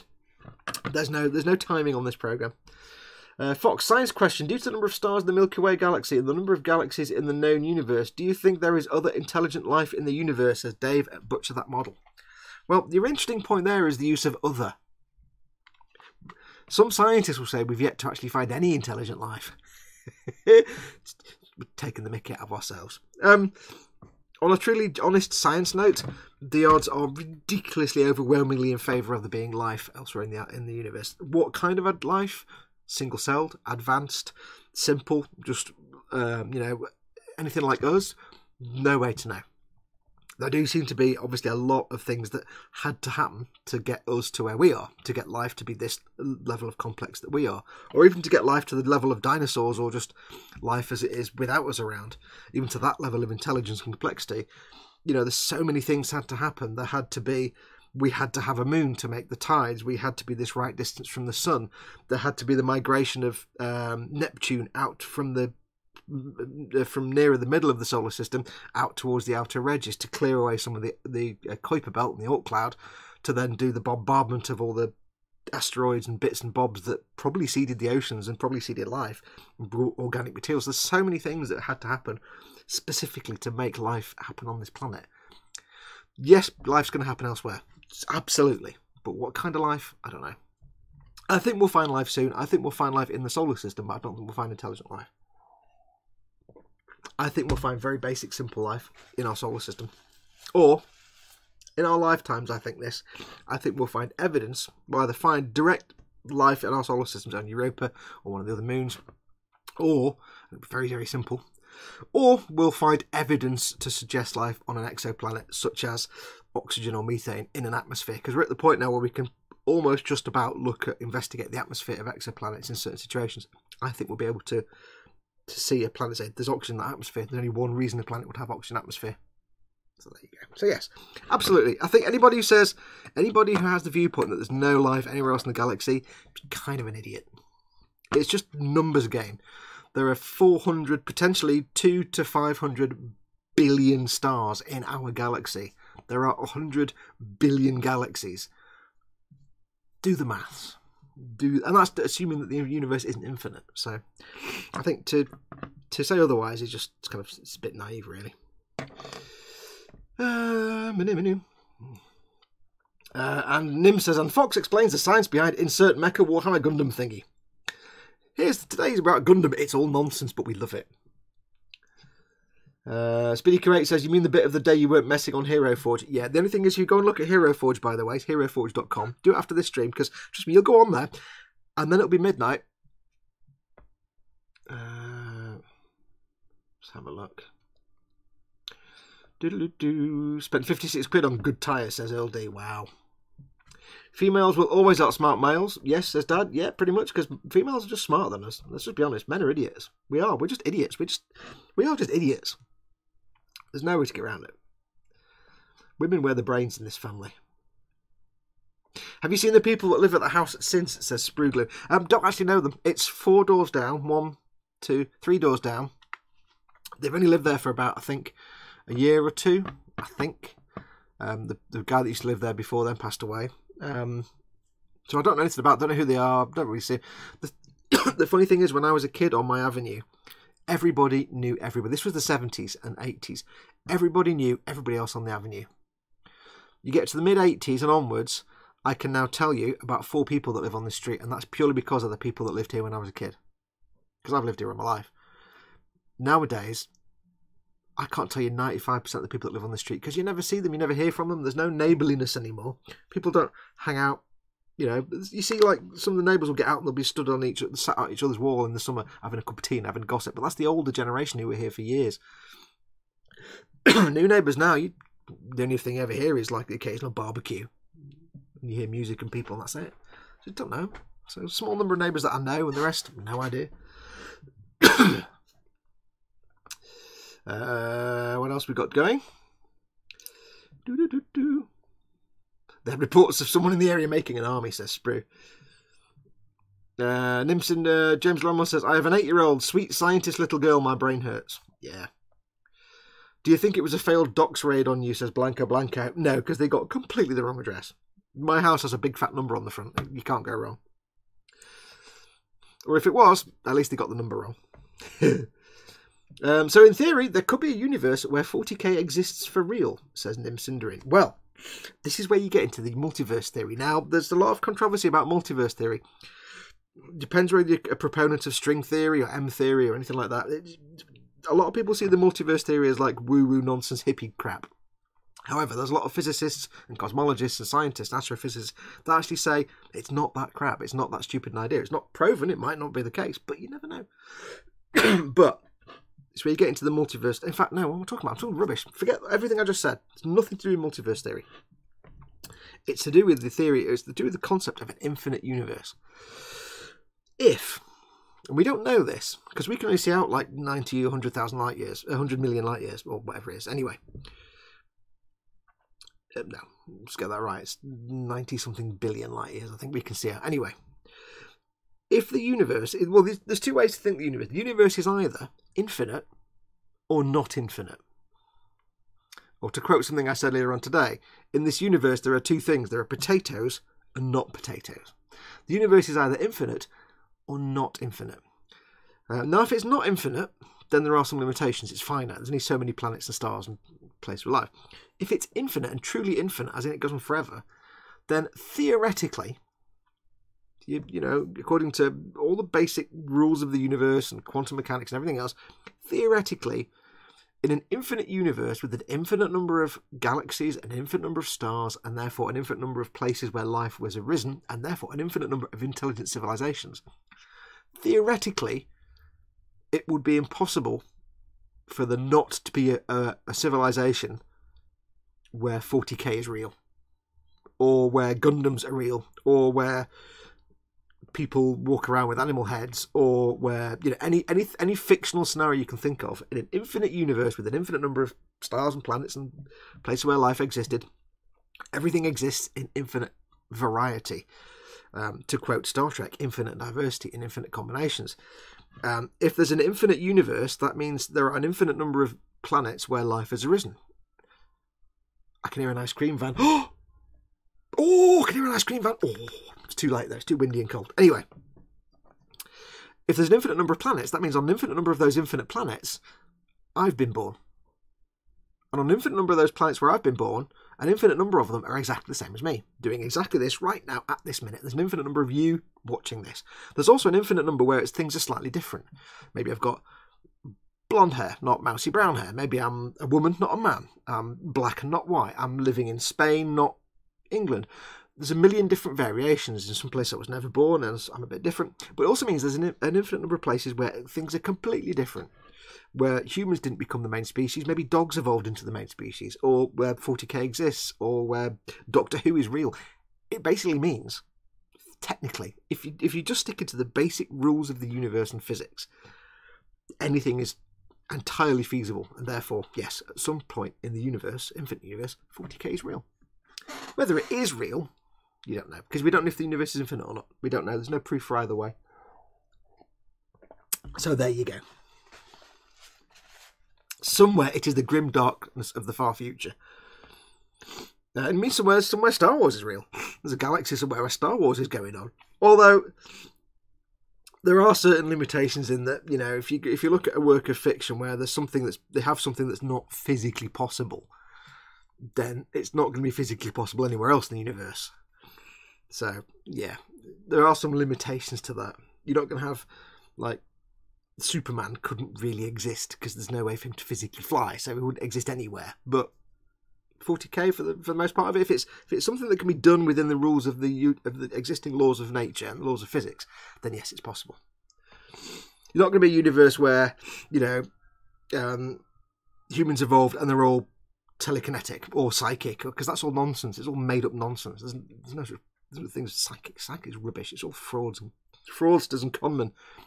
So there'll be no planet where everybody's psychic doesn't exist. But you know what I mean? It's got to be something that's physically allowable within the laws of physics. If that makes sense. There is an alternative reality where I get carbs, says James Larimore. Sorry everyone, my headphones are crapping out. Good night all, said Blanca Blanca. Thanks for coming in, dude. Or dudette, I don't actually know. Thanks for coming in. Go to sleep. It's probably 1:30 whatever in the morning in Upside Down. Like, go on and get some sleep. Thanks for coming in. I thought dogs were the master race, says Spruglu. Humans pick up their poop. Yes. Oh, I can hear the ice cream van. It's on my road. No, I can't go and get one. I can't go and get one. It would take too long. It's too wet. It's too cold. I've put my shoes on and I don't want to leave you guys. Besides, we've got lollies in the fridge. So, anyway. Also, he's playing Greensleeves. And whenever I hear Greensleeves, I want to kill whoever's actually playing Greensleeves because I hate Greensleeves. Greensleeves is the worst piece of music ever written by a human being ever. Ever in the history of anything. I hate it so much. I hate it so much. Right, so let's just quickly test these things out. How tight are these little puppies on this side wall? Now I know I'm not going to be swapping these out. What I can do is just put them on loosely and see how stiff they are. Well, that's pretty good because they're stiff enough that if I want to, put it on the table, I can have it like that. They're going to be lined up. However, I don't need to glue them on. I've got an itchy nose. I don't need to glue them on because my plan is, if you're building Warhammer and you're actually building a proper armour that you're going to want to transport around, keep in mind how you're going to transport it. Now, to put this in your skirmish case, whatever, it's going to take up so much space and 2 layers that it'd be an absolute nightmare. So what I want to be able to do is, quite simply, take this. Oh, the ice cream van's on a different street now. He's driven off. Sadness. I'll be able to put that in there. And then when I play it on the tabletop, that's fine. When I finish my game, I can simply take him out, take that apart, take that off there, and that can now go in a skirmish travel case with the bits here. And it's much less to travel out. I can leave that guy in there. I'll glue him on there, but that's now much less space taken up in a skirmish case that way, vertically. I'm not, because that will be, excuse me, in a transport box that would be more than 1 level high. And you couldn't pack stuff. But on this one, it'd just be like that. That'd be fine. I can do that. So I'm going to leave it as these assemblies, which means whenever I play it, there will be some assembly required. I could leave that glued on the front. I could leave that glued on there. It doesn't actually matter because that's been the same size anyway. It might be a case of gluing that bit together. I need to paint that inside there first. So that's how I'm going to leave it. So that is pretty much done. I need to clean these parts up later on, but we'll do that later. So what I'm going to do is I'm going to put this together and put it off to one side, and we're going to do something else. Because I've got something else lined up for today. Because I knew I'd probably finish this. So I didn't want to be sitting here twiddling my thumbs doing nothing. That's the right way, isn't it? That's the wrong way up. Is the wrong way up is the right way up. There you go. There you go. Right, so that's that. That goes on there like that. That falls off. Brilliant. It's brilliant, nice. Hey. That's going to break. If you are building this, be careful of this little lever here. It's quite delicate. I can see it breaking at some point because I keep knocking it. Be a bit gentle with it. I'm not gluing this in place. I'm just putting it on loosely. That goes on there. He sits in there. The little shooty dude. He'll go on the back. And we are pretty much done. All completed. I shall hold that up so you can see it. We are pretty much completed. Now there is one thing I need to do very quickly now. And that is mount this chap so he can go onto a cork so that I can paint him. Cork. How do you mount dudes to corks and things? Dead easy. Dead easy. What you do is, first of all, you need to zoom in a little bit. Let me zoom in for you so you can see with your eyes. There's the middle of the screen. The middle of the screen is here. Zooming. Oops. There we go. Middle of the screen. That's big. Next, you need the pin vise. And a drill bit. Now, I can't tell you what size this bit is, but it's the right size for cocktail sticks. It's a little bit smaller than a cocktail stick. That's all I can tell you. So I'll zoom out a little bit because I'm a bit close in there, aren't I? A little bit close. Right, so what we're going to do, and this is quite tricky because this little chap is kneeling down. When you're doing this, what you want to find is somewhere you can put the pin vise and drill through a little way without bursting through the top of a foot or something like that. So, is this... thought my end was coming off then. So, now if you're wondering how I knew this is the right drill bit, I've got this one specific drill bit put to one side because it's just about the right size, I think, if I remember correctly. So, let me just update the chat because it needs to scroll down. So, what I want to do is very carefully, I can drill either through this foot and up through the leg here, or I can drill into this knee and up through the leg there. It doesn't actually matter, but it's going to be easier to do the foot. I'm just going to check this drill bit actually. I'm having a moment of doubt here. Moment of doubt, sir. Happens to us all. Happens to the best of us. I need to cut that. Where's my slightly rubbish nippers? That's a brush. A brush. Don't need a brush, sir. Go away, brush. You're not needed right now. So nip that off. Is that going to be around the size or too big? I can't pick up the drill bit. It's about right. There we go. Right, cool.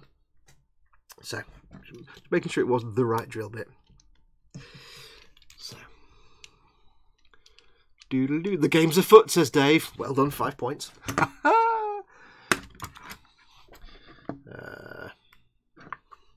So I'm going to go for the foot, I think, just because I've only got a little tiny surface area there to work with for the knee, which I can do, but I'd rather work with the foot.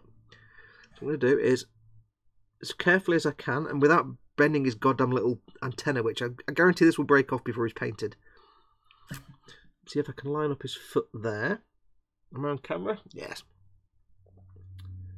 Line up his foot. Now you could start with a smaller drill bit if you want to be extra careful. I'm just winging it. I'll do a little test pilot hole, just a little very shallow one, just to make sure I'm not in the wrong place.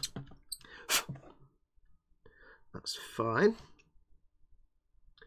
Das ist richtig. Common sense says start with a smaller hole and widen it with the bigger bit as you go, but I'm just an idiot, so I'm doing this for telly. It's a bit close to the edge, but it should be alright. We can angle it if we need to. I'm going to keep an eye on it because I don't want to end up drilling through the side of the leg.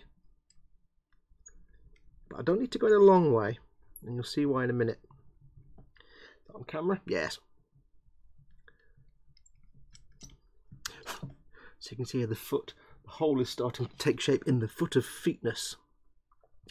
Now again, the reason I can do this in the foot is because once he's glued onto the base, you're not going to see the foot anyway, so it doesn't really matter what goes on the sole of his feet. So I'm going to work my way in, keep going, keeping an eye on it. I'm going slowly because I want to see if it starts to push through the side of his leg. I'll need to stop. Yeah. Okay, that should be maybe enough. Handy tip for it's like airbrushing. The first time you try drill something, you'll be crapping yourself. Once you've done it a few times, you don't care. It's dead easy after a while.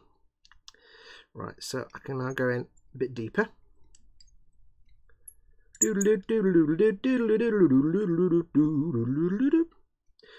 Okay, so, you know, as this handy dandy, you remember when you were a kid and you used to get Star Wars figures and they had the hole on the bottom and you never knew why until you realised some of the vehicles came with little pegs on the floor so you could stand them up? Exactly what we're going to do here. What we're going to do is, first thing I'm going to do is take the point off a toothpick, thus.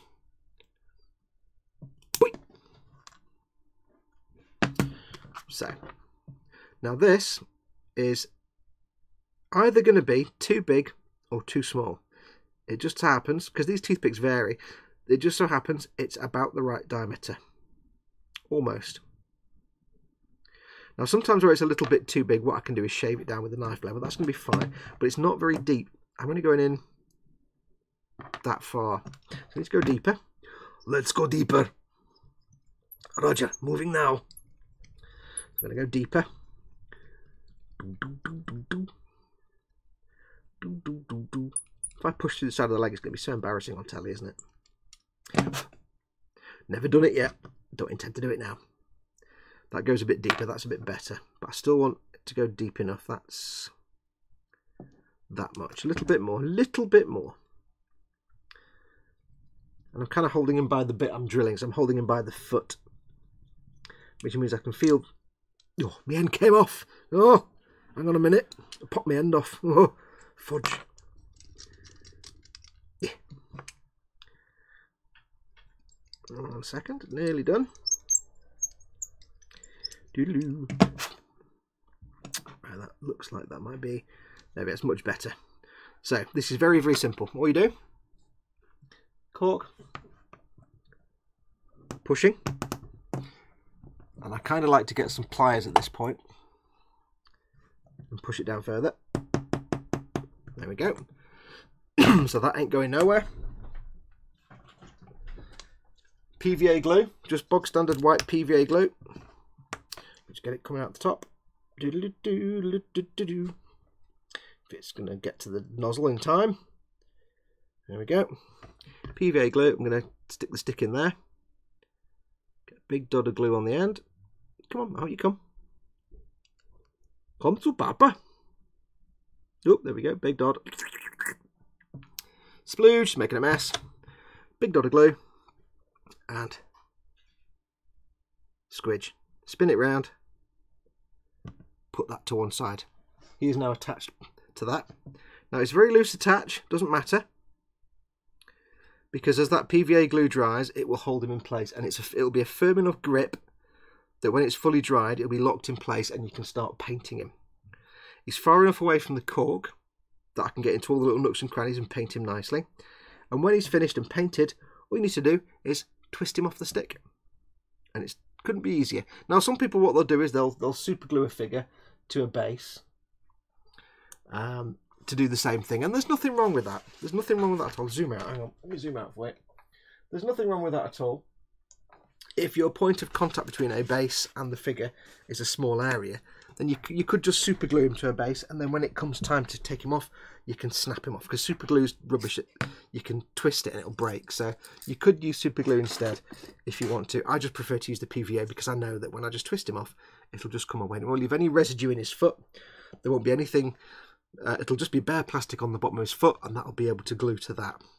It won't be like a layer of super glue that stops the glue working on the plastic. So I just find it easier. And that's it. So I need to leave him for I normally leave them overnight or a few hours just to probably dry. And then I can put him away to one side. And when it comes to painting time, I can paint him. And I do recommend, if you find the drill bit that's the right size for doing that, just keep it to one side specifically, because then you can find it in a hurry. And that's that done. Right, so that's that done. So what I think we'll do now is we will put this to one side. I'll put it back in my cupboard. Hang on a minute.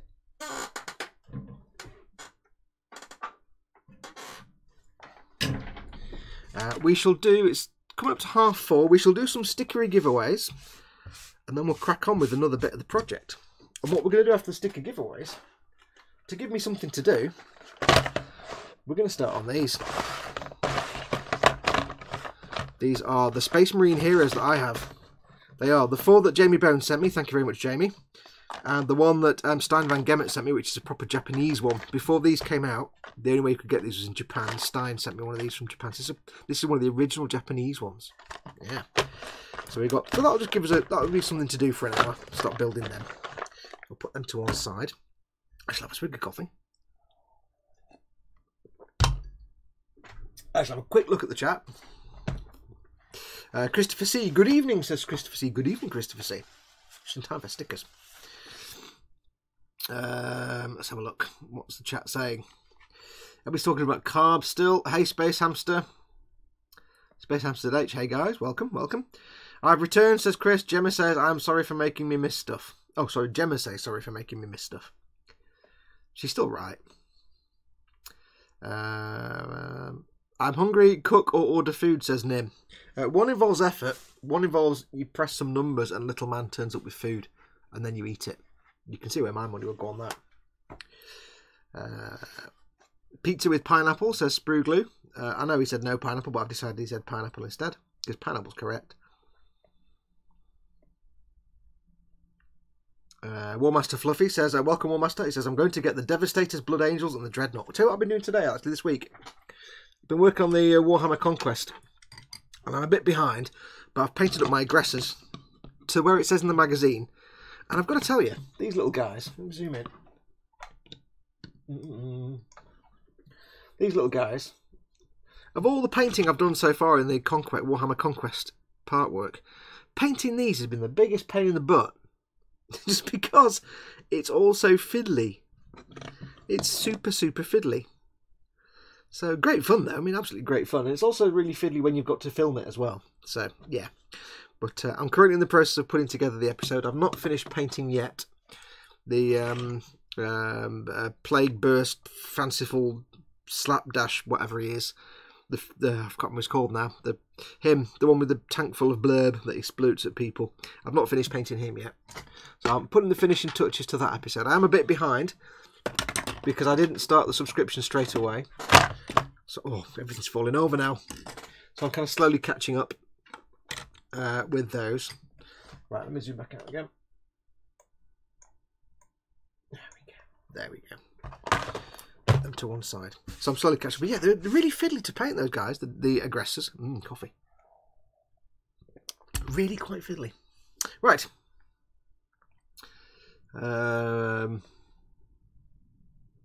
Not sure if I should do some work on my Shart kit, I like that, or work on SNMG Nataku. I'd go for the one that'll be fun rather than a living hell. This year is no Gundam challenge, only grunt suit, says Warmaster Fluffy. Oh. Let's go. Somebody mentioned Muse. Is Scale Model Muse? Oh yeah, Scale Model Muse is in. Welcome. Coffee. Must not answer questions. I must not answer questions. I must not answer questions, says Dave at Butcher That Model. Dave, you've already sent me a question from last week I've got to read out. So you might have said don't send me a sticker. Yes. Dave keeps answering questions even though he's under instructions from Mrs. Dave not to actually answer any questions. Because he keeps getting stickers like, stop answering questions. And then he answers them anyway. Right, so anyway, let's crack on. So we've got some stickerage. Where have I put them? I've put them over here. As always, see, we've got a few of them in a minute. Got 2 Model Making Guru stickies. And I've still got some Scaly Model stickers. If you don't know who Scaly Models is, that's Dad in chat. Your mod, that's his channel. He's not done nothing yet. He's a bit rubbish at filming. I mean, as in, he's not bad at it. I mean, he's a bit rubbish at actually making any films. He's not made any yet. He's a bit rubbish at getting himself at the workbench and filming it. Dad needs to do some filming.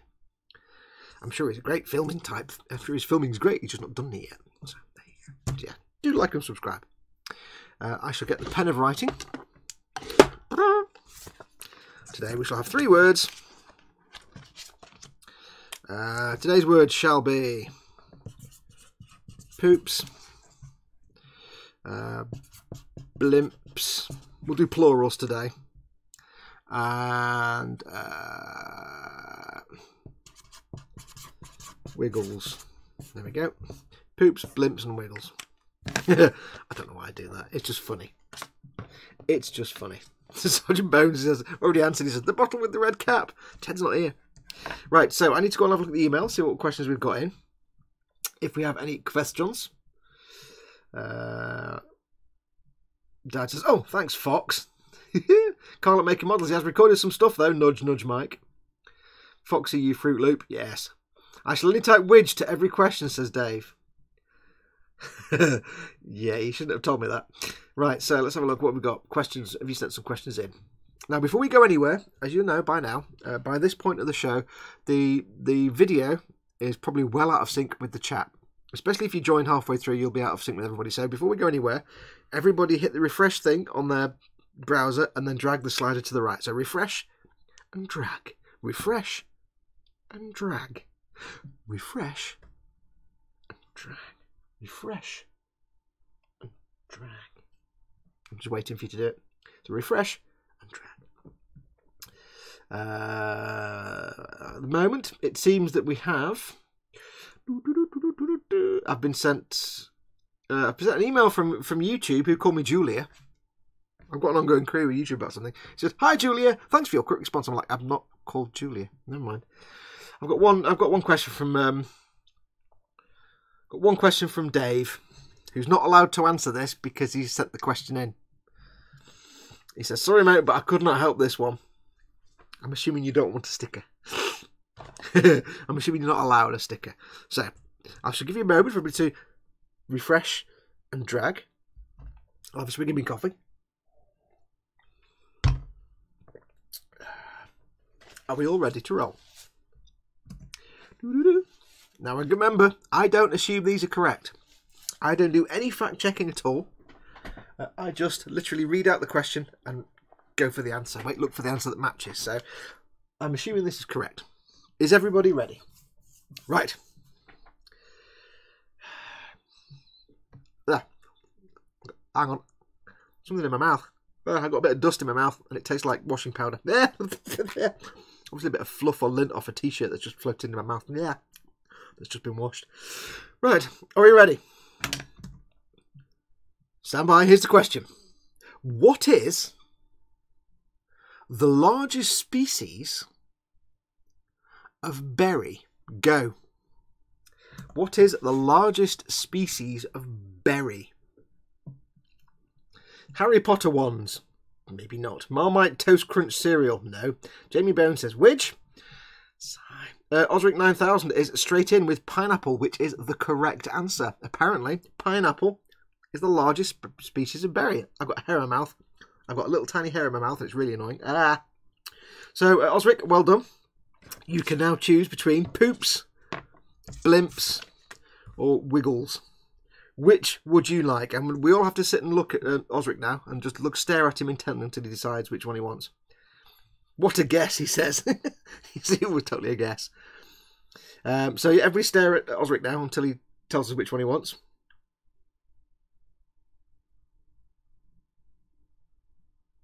Wiggles. Osric likes a nice wiggle. Okay. Osric 9000. So, well done. You've got yourself a nice Scaly Models wiggle. As always, when you win something, all you need to do is send me an email to me at fox@modelmakingguru.com. The address is there, if you can't see it. Just tell me your name, address, and what you've won. You've won a Scaly Model sticker. If you've got other stickers waiting, I have a pile over here of stickers I haven't sent out. I've got thousands of them because I haven't had a chance. Cars off the road, and I'm skinned. So I'm building them up slowly. There's weeks and weeks worth of stickers I need to send out. So even if you've got 3 waiting to come or 5, send me another email. Like I say each time, if I've got 5 emails from you saying I need to send you a sticker, I'll send you 5 stickers. If I've got 3, I'll send you 3. So each time you win something, send me an email, even if you've got something waiting to go out as well. So well done, Osric. That's yours. Win yourself a Scaly Models. And we've got poops and blimps. Blimp poop or poop blimps. Now, unfortunately, nobody else has sent me any questions, so I've got to make something up now. Swines.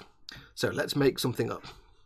Let me have a think. I shall go for a random fact. I shall go on the internet and I shall look up a random fact. A random fact.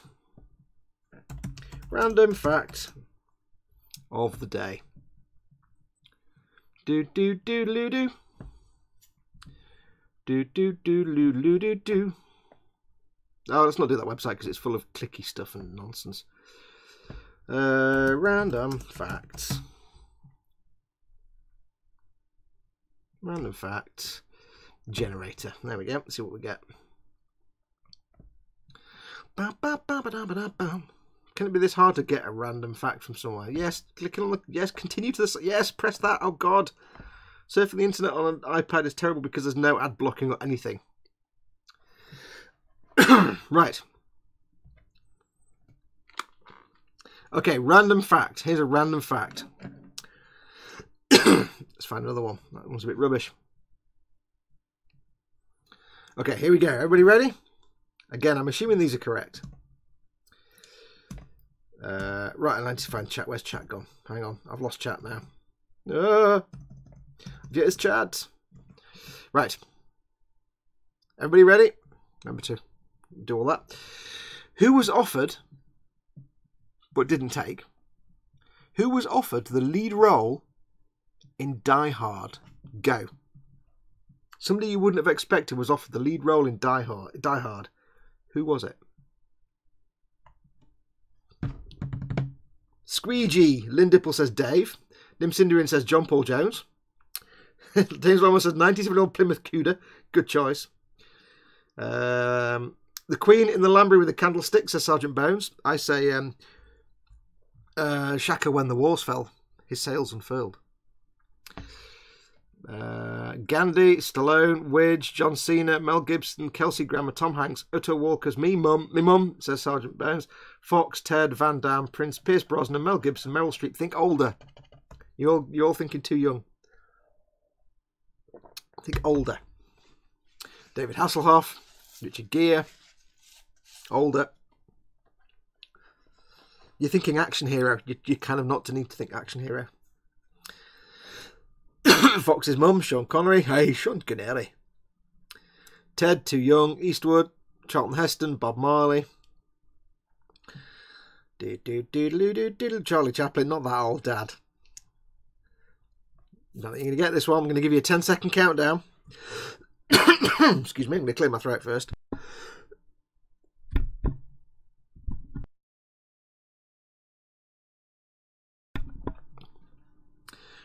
Right, I'm going to give you a 10-second countdown. 10, 9, 8, 7, 6, Ronnie Barker, 5, 4, 3, 2, 1. Nope, nobody got it. The answer was, believe it or not, Frank Sinatra was offered the lead role in Die Hard. There's no more information provided, just there you go. Let's try a different one.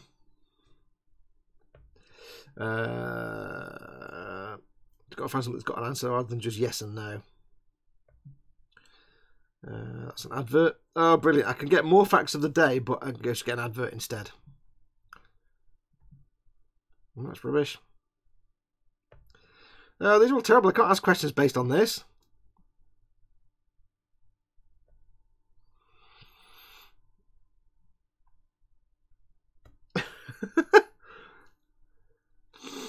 Okay. Here's a question. Nobody will get this one, but I'm going to ask it because it's dumb. Just catching up with the chat. Right, here's a question. I'm going to ask it just... If anybody gets this, they get a sticker. But if not, it's just a dumb question. What did Redondo Beach in California adopt as the city's official bird in 1983? Go. What was adopted as the city's official bird in Redondo Beach, California? Only in California would this actually happen. Because just California. Nobody will get it, but it's just like, oh, really? Oh, it's in California, therefore, obviously. You're all thinking wrong. You're all thinking bird. It's California. Don't think so literally or laterally. Sergeant Bone says, God, I should know that I'm from Redondo. Yeah. You're all thinking on the wrong track because you're all thinking bird. If nobody gets it, it's just an amusing fact because it makes you want to face palm. Making models, Carl says correct. The Goodyear blimp. The Goodyear blimp was adopted as the state's bird in 1983. What the hell? Oh, California. So well done, Carl. Somebody got it. Well done. Yes, they adopted the Goodyear blimp. There you go. So, would you like poops or blimps? Strangely enough, I'm going to guess you say blimps, but that was purely fluke that it did that. I've forgotten I've written blimps. So, let me know which one you want. Do you want poops or blimps? Oh, you don't need a sticker. Oh well. That means we've got something to give away for somebody else. Right, let's just do the fact generator because it's clearly a bit rubbish. And half of it's adverts anyway. Stop giving me adverts. Right, let's just make up some questions. Right, do some questions. Okay, right, question time.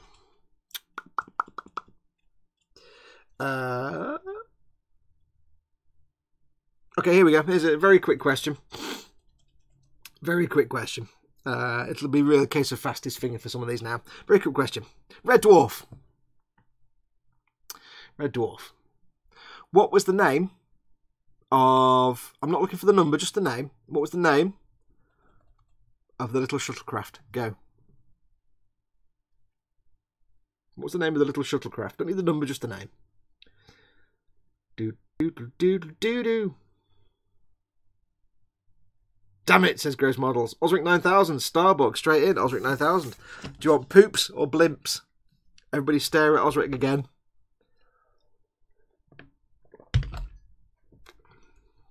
Was indeed Starbug. Biddy. Starwidge Bug, says Dave. Smeek, says Sprue. We're all just staring at him now to find out which one he wants. If he wants blimps or poops. Typing far too slowly.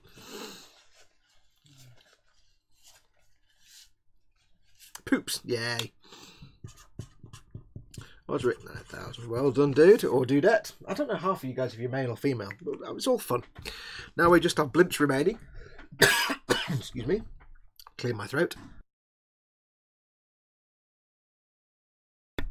Ooh, froggy throat. Right, last question. I've got to think of one again now. Oh, damn it. Question. Okay. Question. Do.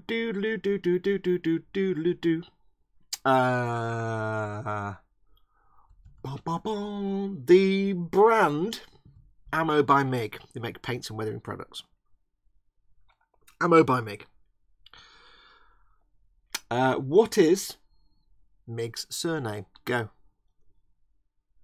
You can tell there's a poster across the room where I'm looking at, 'cause looking around for them to ask about. What is Mig's surname?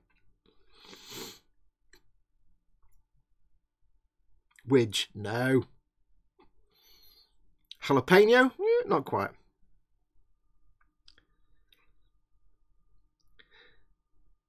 Okay, well, Carl at Making Models spells it wrong but says Jimenez, but he said he didn't want a sticker, so I'll move on to the next one. It's his Space Hamster ZH, who says Jimenez. Well done, Space Hamster. You've won yourself blimps. Cool. Space Hamster ZH. So, all you need to do, both of you two, Osric, but Space Hamster, is send me an email, Foxx at modelmakingguru.com, and just give me your name, your address. Obviously say you're Space Hamster, because I'm assuming the address might not be Space Hamster.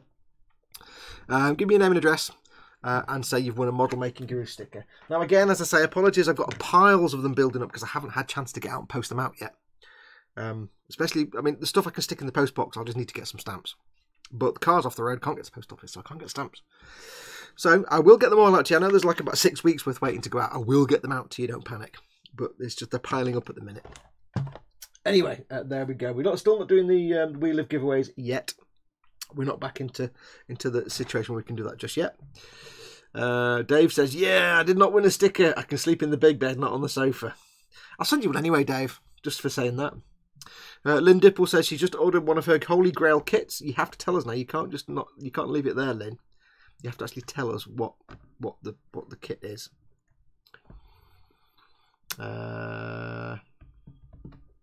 Right, so with that done and out of the way, it is what time is it? 4:45. Let's get some of these done. So, if you remember, Jamie Bone very kindly sent me 4 of the Space Marine heroes that you can get in this country. And Stein van Gemmert sent me this one quite a while ago, which is one of the original Japanese releases. I can't remember who's in that. That might be Brother somebody. I don't know who it is. So what we shall do is I shall randomly mush them up. I'll close my eyes and I'll go for... Is that annoying yet, that noise? I'll go for that one. Which is, it's a Japanese one. Okay, we'll do the Japanese one first. Yay! What? Lynn says, okay, it's the Trumpeter 1350 USS Texas and a book on it. Cool! That'd be a boat, that'd be. Right, so this is one of the original Japanese Space Marine heroes. Because remember, these things came out in Japan first, where in Japan, blind boxes are kind of a common thing. Over here, they're less common.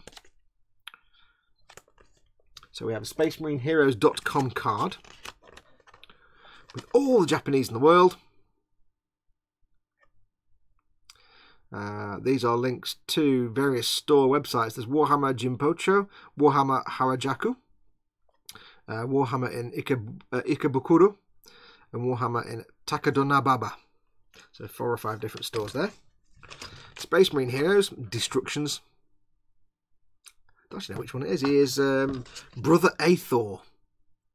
I wonder if that's one of the ones that we actually get in the UK. Let's have a look.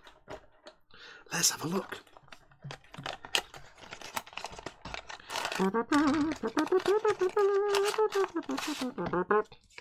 Who do we get in the UK? We get...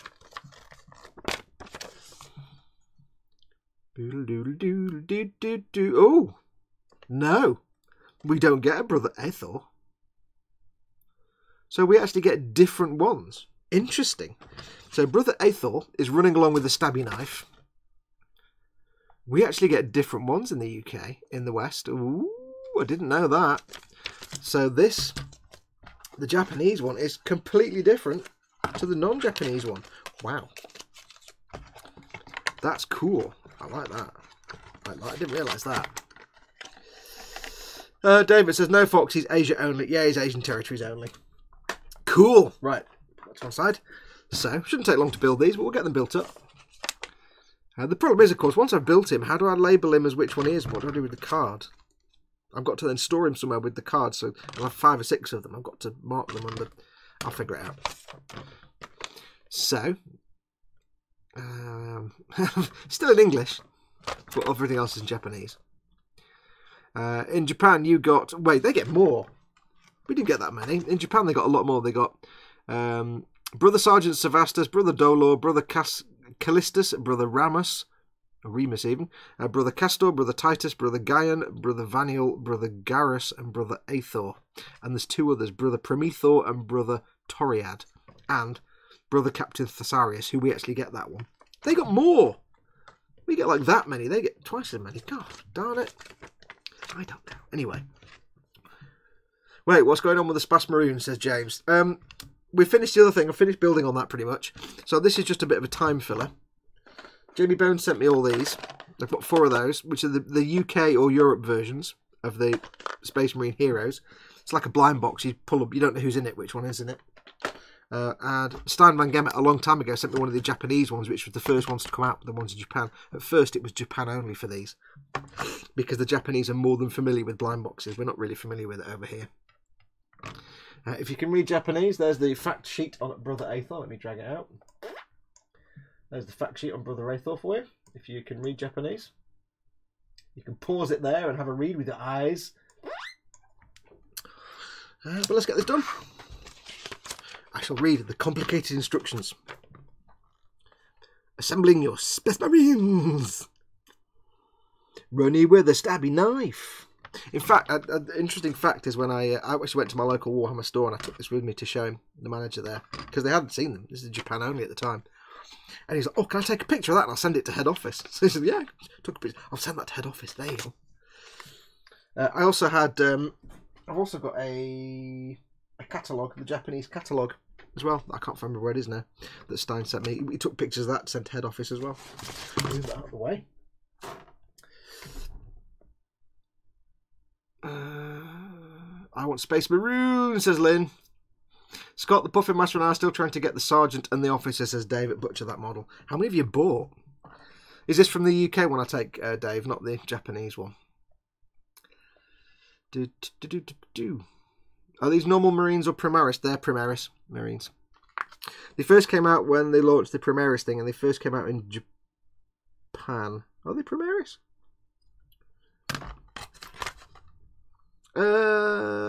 No, actually the normal Marines. He is a normal Marine. I think these came out before Primaris. But the UK ones are... Yeah, not Primaris. You get 1, 2, 3, 4, 5, 6, 7, 8, 9 in the UK. Or you get in Japan 12. Damn it. I don't know. But the idea is that you go into the store, they have a box full of these boxes, of the UK ones. You go and I'll have that one, and you don't know what's in it. You don't know which figure you get. So you could end up buying 5 of the same dude, or you could buy the whole pack. Right, so let's get this guy built. And this is just purely because I've got nothing else to build that's ready and to go, basically. So I may as well do this for you, keep you entertained while I'm doing something. I shall zoom in a bit so you can see. Don't need to be quite so far away. Don't need to be quite so far away. Don't think I really need to worry too much about the destructions here. But when these first came out, everybody was up in arms because it's like Japan got all these blind box sets and we were like, you can't get them over here. And we're like, no.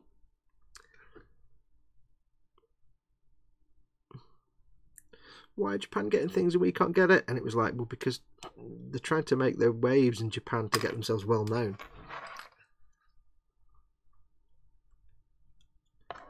Give them some chance to do something. I like the fact the joints on these sprues are really tiny. They're designed so you can just twist them off, if I remember rightly. They're just like a way to entice people into the hobby. And blind boxes are really quite, you know, if you've got your gashapon machines, blind boxes are quite popular in Japan. So why not? Do doodle doodle doodle doodle. Bow bow bow bow bow. Cutting, cutting, cutting. Right, so that's all his bits. I do have left over his head, his bonce, which I shall put to one side. He's very shouty. He looks very shouty. Okay, I'll put his head in a thing.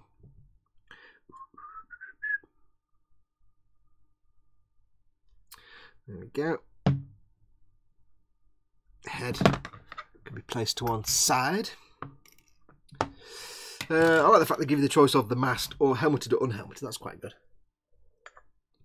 Quite good they do that. Scale Model News says, or you can buy a case for $75 and get them all with a few extras to give away or sell off. Yay, Amazon. Yeah, you can buy the whole case. It looks like a rhino. It's quite cool. And I think the idea is that if you actually open one of the cases up, it tends to have like one or two of each. So you get all of them. I don't know if you get the super secret sergeant though. What was his name again? Sergeant...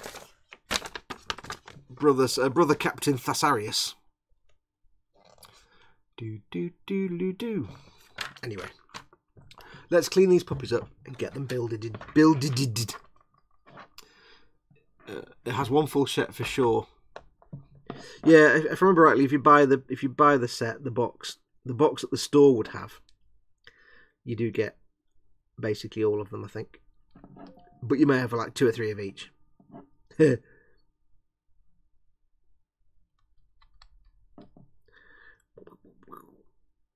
When the sets first came out in Japan, there were a few YouTubers who had them sent to them. Like, you know, basically somebody would say, "Oh, I live in Japan. I'll send you a box." So I saw a few YouTubers who received gifts of some of the full box, and yeah, they opened them up and there was all the things inside. Now the plastic is interesting. The plastic is very similar to the plastic you get in the Warhammer Conquest sets. That kind of slightly more brittle than normal. Easy build kit, but the plastic's a little bit more brittle than normal, just slightly. That's interesting. But by the same token, the actual attachment points, the nubs are really tiny. They are super tiny nubbage. Nubtacular.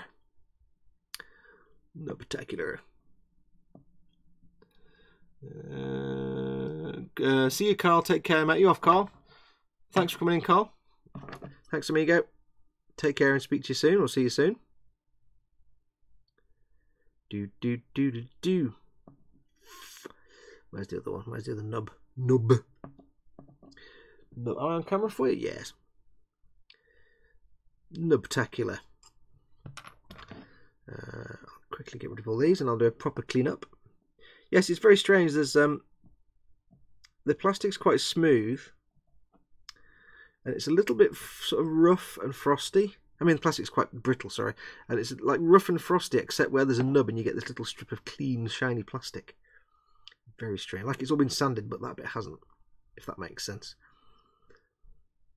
Nice crisp details there. The nubs are there, so I can ignore those.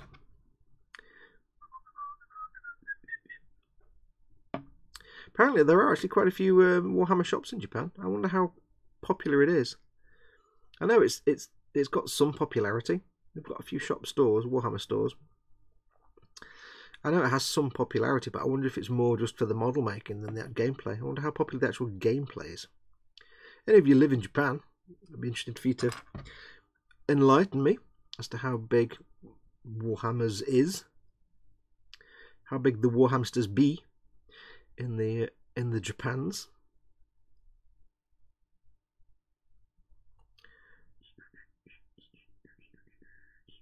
Yeah, this isn't the usual Games Workshop quality. I was about to say, if I've always seen like the Games Workshop kits as they are now. I've seen them as almost as good as Bandai. They're in terms of the quality of the mouldings. And if Games Workshop could do decent push fit kits, then they'd be almost as good as, say, Bandai. But these aren't typical Games Workshop moulds. These are something different about these. Okay, that's that bit done. Lynn Dipple says, no more model buying for me for a while. Oh, I close on my house on the 31st. Yay, well done, well done. Moving house, so good that you've got that sorted. Nice one.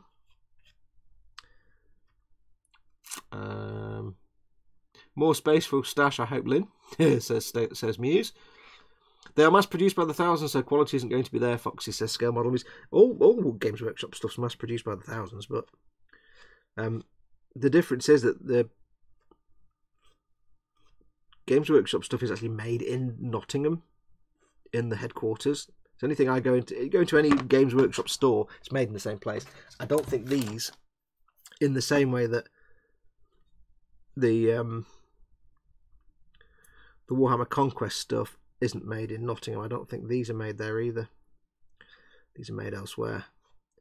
So it's not, because if you look at if you've not seen it, the Warhammer Conquest stuff, it's the same sprues, it's just a different plastic. Some of the sprues are like from the Dark Imperium sets. It's the same sprues, it's just different plastic, and it's weird. I don't think these are unique figures to the box sets. I think these are kind of generic Marines that have been in other places. So again, they're probably the same sprues, just different plastics. But all this stuff's made by the thousands. Just something about their plastic's really nice. Something about the GW plastic. I mean, the quality, the crispness of the lines and stuff is there. It's spot on. Just the plastic's a bit harder. It's not the usual slightly squishy plastic which we're used to. I'll sort that out in a minute with the seaming tool. Lower quality plastic accepts me. Yeah, pretty much. It's not as good as the mouldings. I say they're all right. It's just the quality of the plastic is not quite. It's cheaper plastic, maybe. Cheap-tacular. Don't have to worry about those bits. Don't have to worry about those because that's just armage. Am I in the middle? Am I in the centre part? I hope so. If I go off camera, do let me know, because I don't know.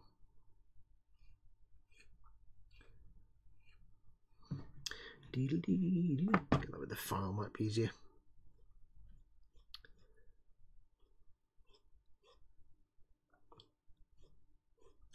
Smooth that down and little.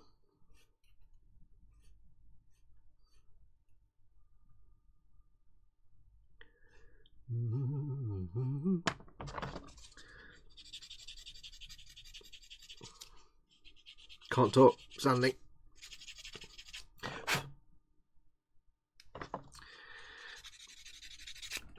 There we go. That should pram up quite nicely. Where's that other leg gone? To get the same on there, don't I?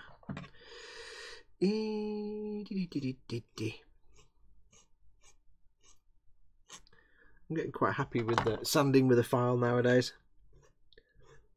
I think I've just basically found my perfect file. There's just at the right level of bluntness to not do too much damage to the plastic, because it's old.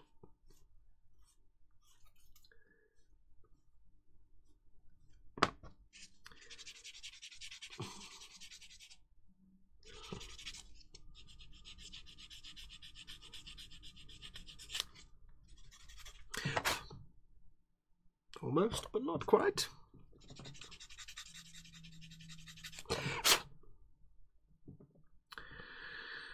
Yeah, it's looking pretty good.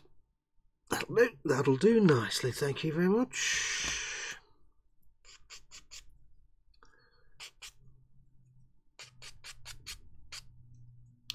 I do like it when they come on like pre-formed bases with textures and stuff.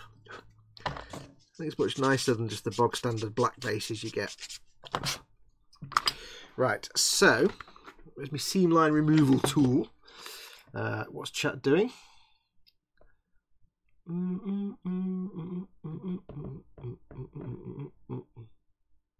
Scale Model Muse says, I'd love to go back to a bigger house just to have a yard of decent size again. Aye. James Lorimer says, my oldest stepdaughter is turning 12 tomorrow. We're celebrating today. Well, happy birthday to your oldest stepdaughter. Lynn is saying, I think it's Lynn's first house that she's bought. So to myself, what have I gotten myself into? Well, no more renting and landlords looking over my shoulder. Well done if it's your first actual house, owned house. Cool.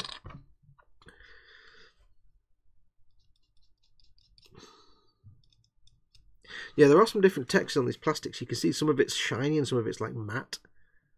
So yeah, that's a bit weird. So the moulding process definitely isn't up to the usual standards.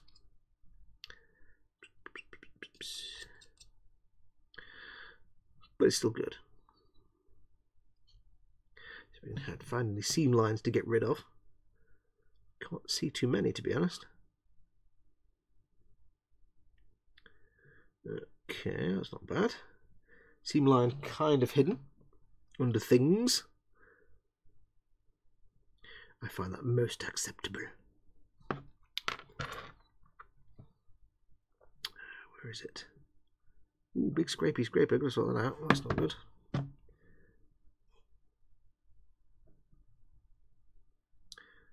There's actually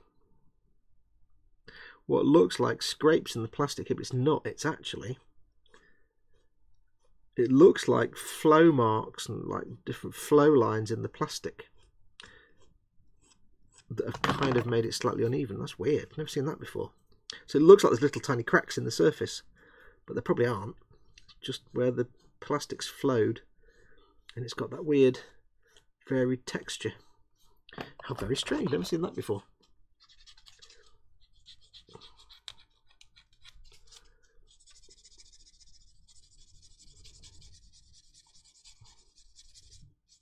Scale Model Muse says, I'd set my hobby room and my kitchen up first. Hobby room and kitchen up first.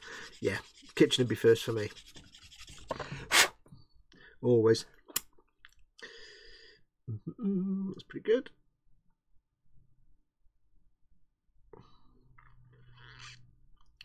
It's looking better.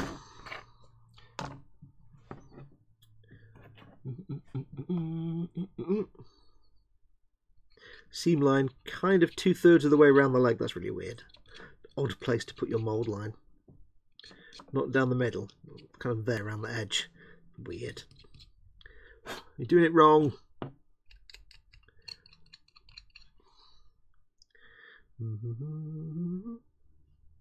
Okay, that one's there. The other seam line is, or the mould line is there. Let's see it there. Thank you. Got ya.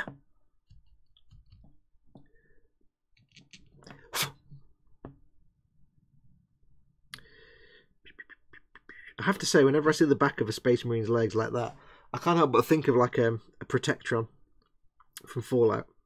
They just remind me. Without all the other bits, it looks like a broken apart bit of a Protectron. Like,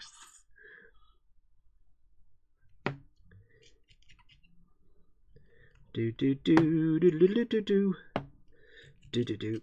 Oh, I think a bit of sand.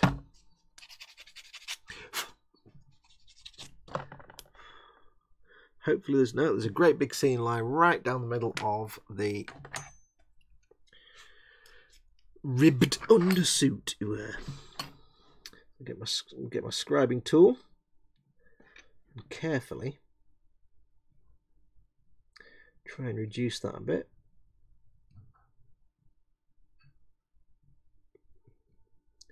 If you've not got a scribing tool, I do recommend you get one.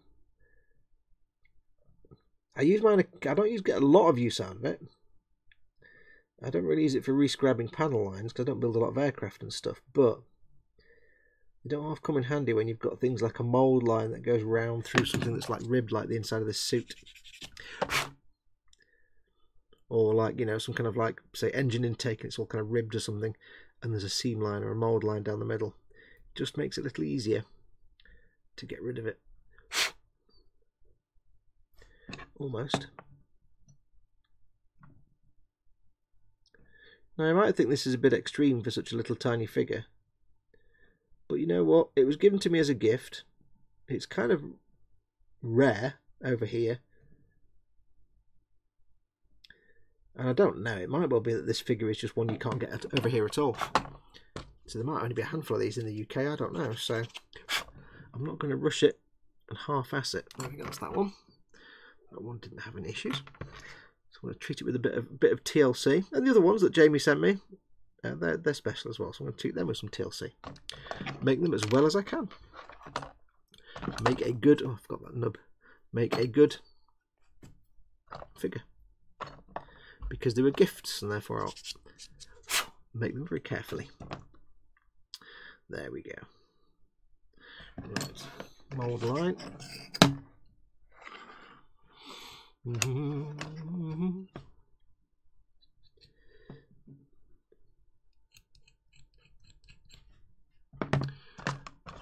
File gone. You need to be flat. Sanded flat, boys. Do. There we go. Anyway, I'm trying to think of something to talk about while I'm doing this. Can't think of much. Nothing much has been happening at this end of the world. Did enjoy last night's stream. It was very good fun. Like I said before, thank you to everybody who joined in. We will do another one hopefully this Saturday, as long as everybody's free. All the guys are free. I mean, if it's just me, it's just me, but hopefully everyone else is free and we can get another one going. We're only going to do a handful of them, just, you know, until the group build's done. So only maybe another couple of weeks or so. We'll get all the group build done out of the way. And then maybe in the future, we'll maybe do an occasional sort of Boom Hut stream in the same kind of style where we let you guys join in. But it depends. But yeah, it was good fun last night. It was good fun watching you all struggle, hearing about all you building your horrible kits and terrible kits. And if you're wondering why I'm not doing one, well, like I said in the stream last night, I've actually got time. I'm so far behind on other stuff that I can't really be taking time to start another thing because I've got other commitments. But at the same time, the whole point is for me to sit back and watch you guys all suffer. I can't do that if I'm also suffering myself. It's not how Schadenfreude works, my friends. Schadenfreude! Ja, das ist richtig. Schadenfreude is a best dish, best served on somebody else.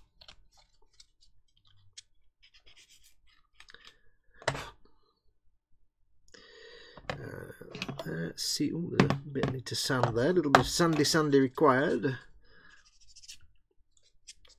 Roger, sanding now. Let's just need a bit of squishy.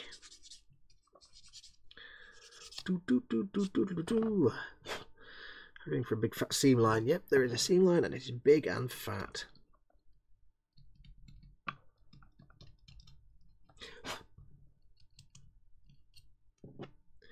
So as always, it's that time of the show when I ask you all, what are you having for, if you've not had it already, what are you having for your dinner this evening?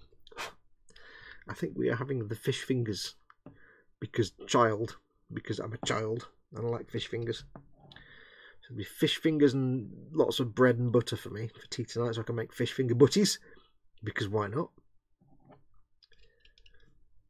What about you guys? What are you guys going to have?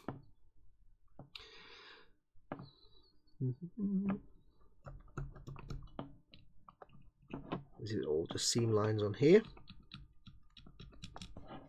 Just so you know, Jamie, I'll be putting the same kind of effort into the dude you sent me. I do like to make my little figures look really nice.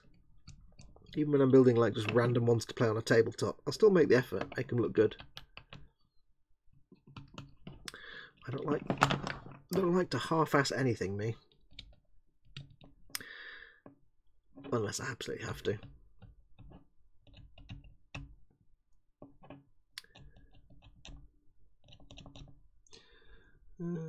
Dad says, just had mine delivered. 5 Guys, double cheeseburger and fries stuffed now. Wait, how do you get... Hang on, 5 Guys, isn't that an American company? And how do you get burgers and stuff delivered? What? Oh. I want a burger and fries now. Oh, fish fingers. Fish fingers sounded great until I suddenly thought about burger and fries. Oh. Thanks, Dad.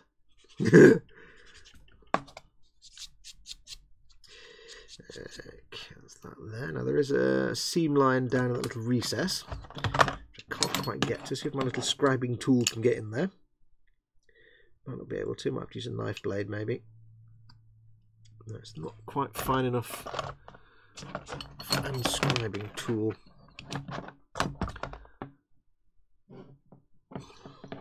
You know what I really wish? I really wish I had a Burger King nearby.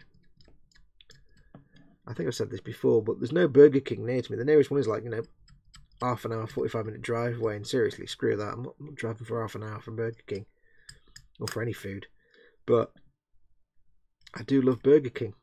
And they advertise around here, and it's like, that's great, but I'm never in, you're like 40 miles away. So there's no use to me at all. I'm not driving all the way to Warrington.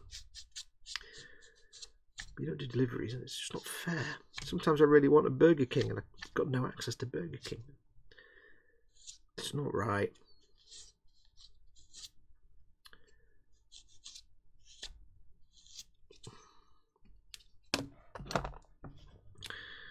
Let's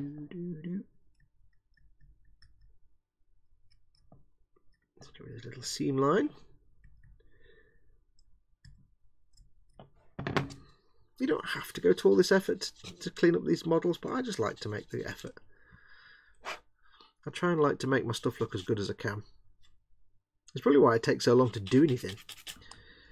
Most people would have built and painted it by now, but I fart about with everything and get everything nice and clean and tidied up as best I can. There's some bits I'll never clean up, like the seam line down the side of the backpack here. There's just no point because it's so small. You're never going to see it.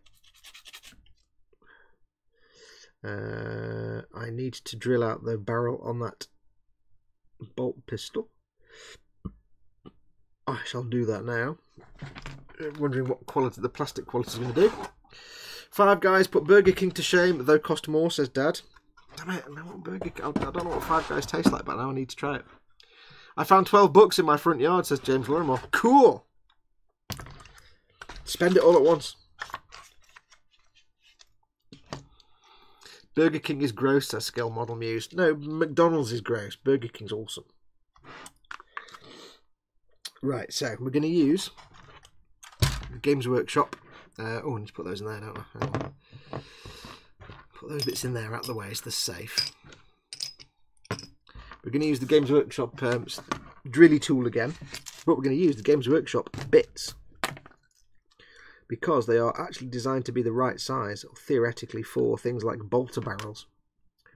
Well, I don't know. I'm not feeling the love for this. I think these might be a bit too. That's the wrong one. That's the one I wanted. The fine one is supposed to be exactly the right size for bolter barrels. Oh, just put those back in there. They're kind of designed for the sizes you want. The only pain with these is if one of your bits breaks, well, you have to buy a whole new tool because they come with the tool. I think they come in the tool thing there. So let's get this on.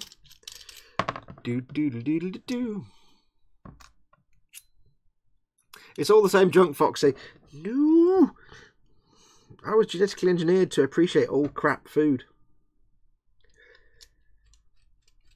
But I appreciate some crap more than others.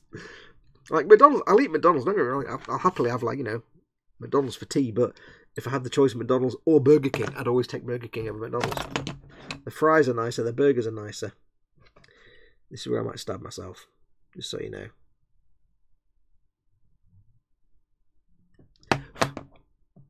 It's totally not in the middle, but we'll have to wing it and see. Let's drill that barrel and hope we don't screw it up. You see all this on camera? Yeah.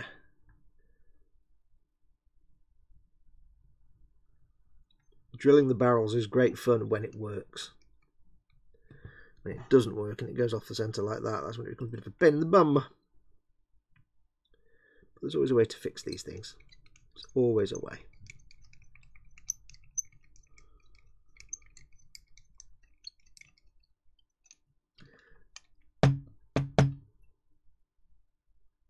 Well, that's not bad, that's almost in the middle.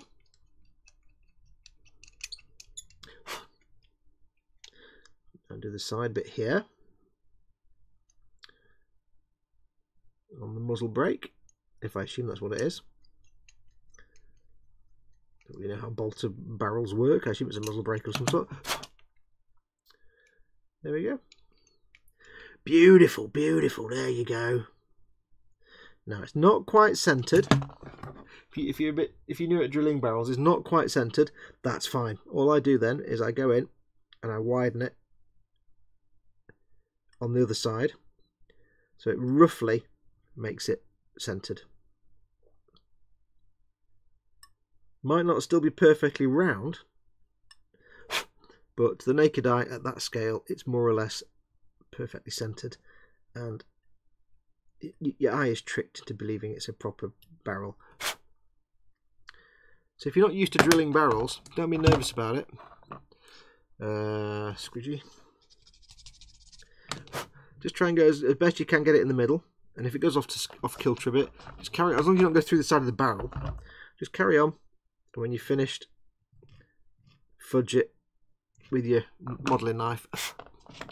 And then, one other trick, if you're drilling out barrels, I'll just zoom in so you can see a bit more. Hang on.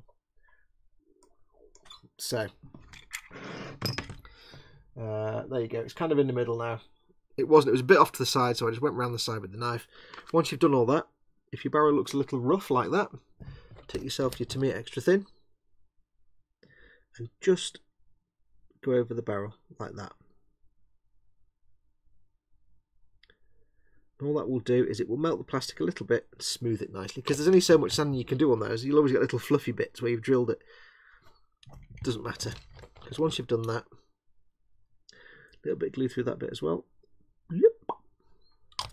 Once you've done that, any little fluffy bits that are left in the barrel, they'll be melted away, and you're left up with a nice hollow barrel with a hollow hole going that way, hollow hole going that way, and it's all because that's the right size bit.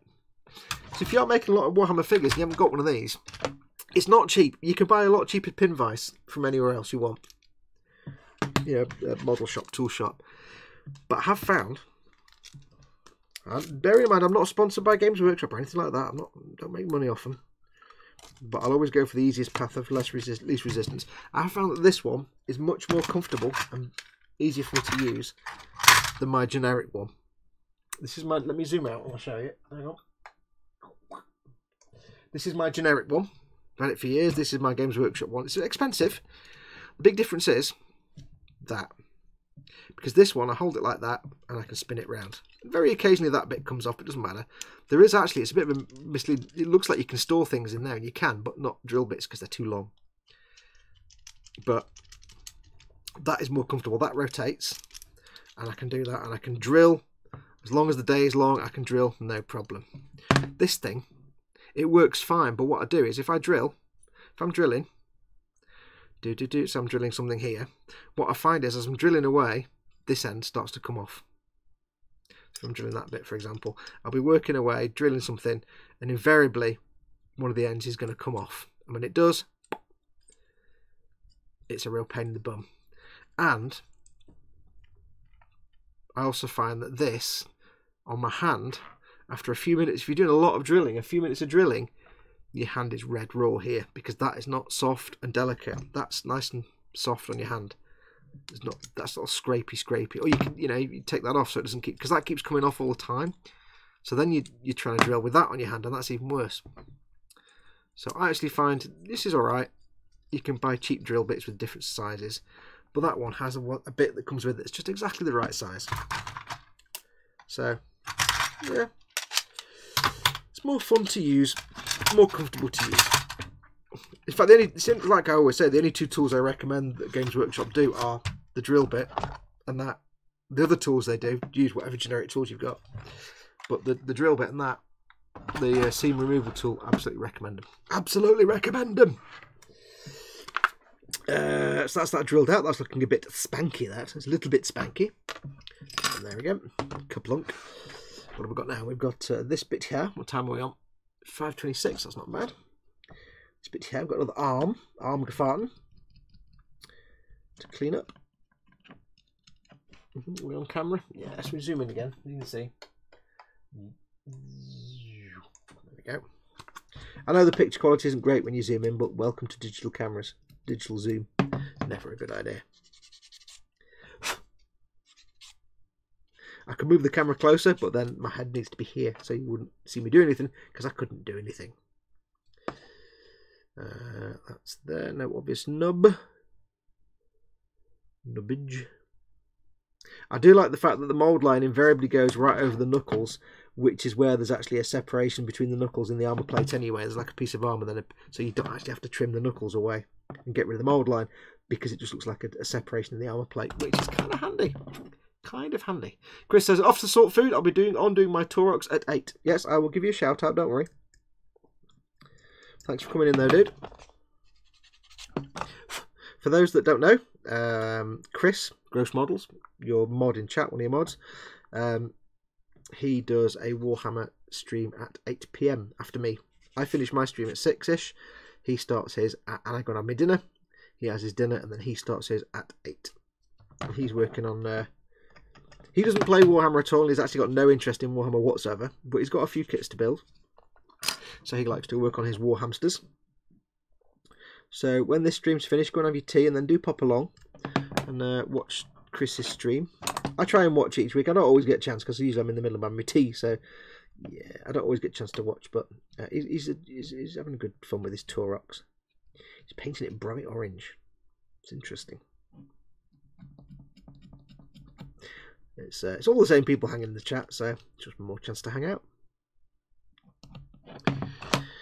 Little bit of sanding. I was really quite taken with that Hero Forge website. Has anybody in chat, here you go, has anybody in chat actually ordered from Hero Forge, design your own character and had the figure turn up? What did you think of it, if you have? Which one did you order? Was it just the cheapy plastic or the more expensive plastic? And what did you think of it? What was it like? Because I've seen reviews and they all seem to say it's like really good quality. It's not 100% perfect. It's got, you know, little tiny lines here and there, even on the more expensive plastic, but it's better than doing it off your own home printer. We're not talking like production plastic like this, looking like that, but we're talking, you know, good quality, better than your average home 3D printer. I've designed a couple of characters. And later in the year I'll get them printed out and I'll get them painted up. But has anybody ordered from them? If you have, let me know what you thought of the quality of the figures. Nick Butler says, okay, so disclosure, I own a 3D print company. I ordered it to have a good look at what they were doing. Nothing wrong with that. Nothing wrong with that at all. Also, if your quality is better than theirs, we'll be getting in touch. Yeah. Can I design war hamster figures? And hey, if your quality is better than theirs, can you just make a load of like Warhammer scale hamster heads, please? So we can put them on Space Marines.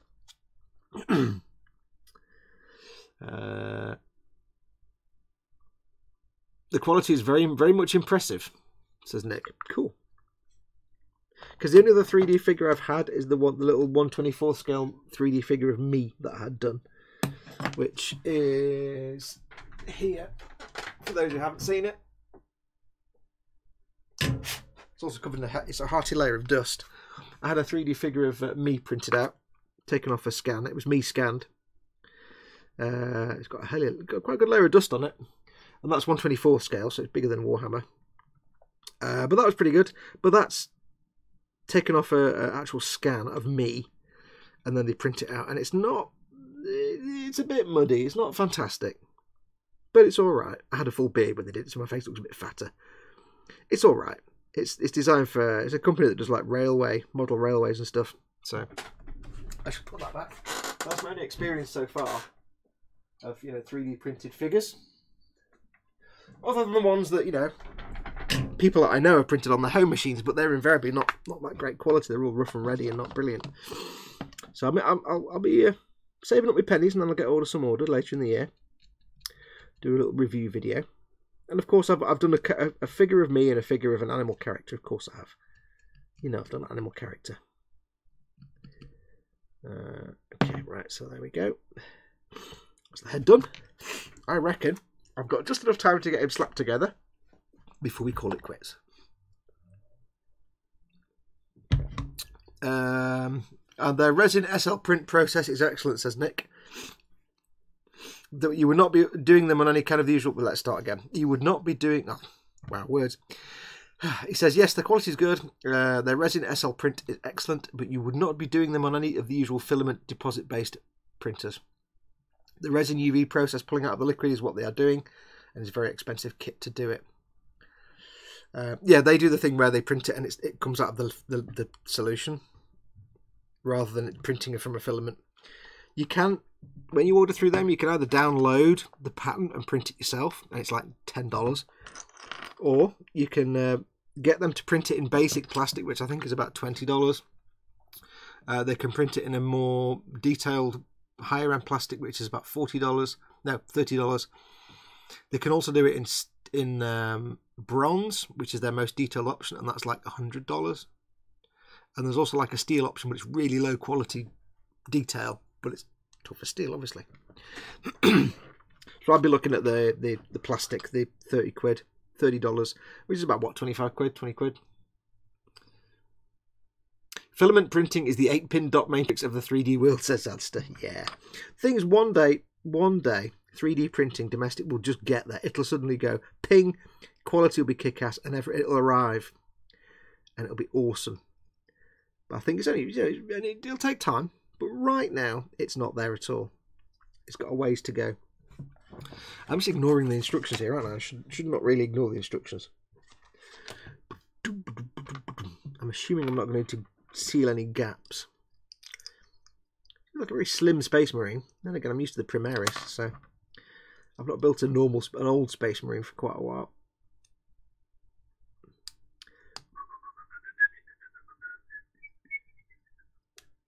Doodle-doo, let's put his head on. Oh, I don't want the shouty head, I want the helmet head. If I can avoid painting skin flesh, I will. Because why? Why paint it when you cannot paint it? Get in there. There. Oh, it's not a glue job. I can not have to glue it. That's good. I've never actually painted an old style Space Marine helmet before. I'm going to glue it anyway, though. I've not actually painted or built. Oh no, I have built. No, all the Space Marines I've actually built so far today have been Primaris, Primani. They've all been Primani Marines. I've not actually built an oldie school Space Marine yet. It's not hard to build Space Marines. They're not complicated in any way. Not really.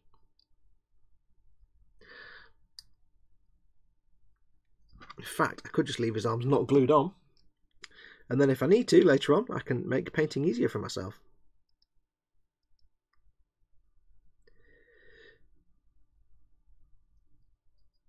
Which way does his arm go now? Is he doing the running? He's doing the running, isn't he? He's got the arm back. There we go.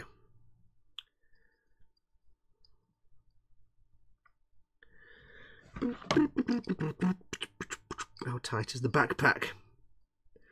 Can I get away with not gluing that on? Yes. Glue not required. Okay, so they are little push fit kits, but they actually look really good when it's done. It actually looks really good. I shall, of course, right now. Can I get to my brush into everywhere? Yeah, pretty much. Pretty much get my brush into where I need to, I think. I might not glue the backpack on yet. I might keep that loose. I might, if I can get it off again.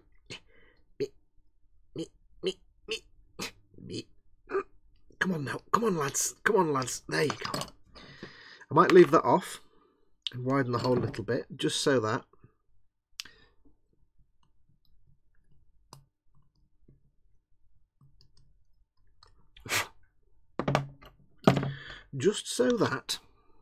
file that down on this end. I don't want to stress the plastic too much. I don't want to put it in and out again repeatedly. But I want to be able to quite easily paint the back of the bolt pistol.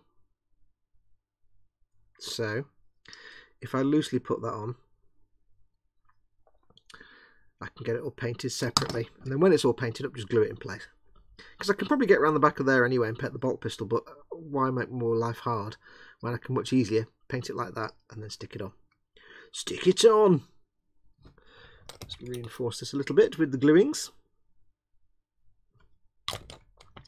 Do do do do do do do.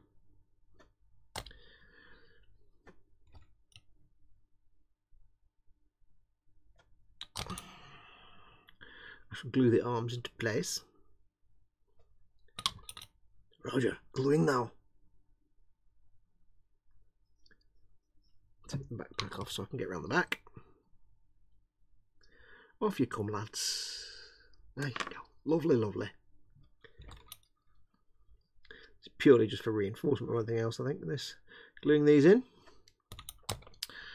That's him there. Arm up that way. Since Games Workshop started doing CAD designed figures rather than hand designed figures years ago, the poses and stuff has got much better. Some of the really old kits, the poses are so lame. Just stood there, it's like boring. Now you can get stuff like this where they've got all the funky running and jumping poses. All off camera, thank you. Zoom out a little bit so you can see better. There we go. Right, so I'll leave the backpack off for future painting. And that is the first of my Space Marine heroes done. I've got to figure out how to keep him marked now. So he is... Which one was he? He was... Hang on, where's his card? Brother Athor.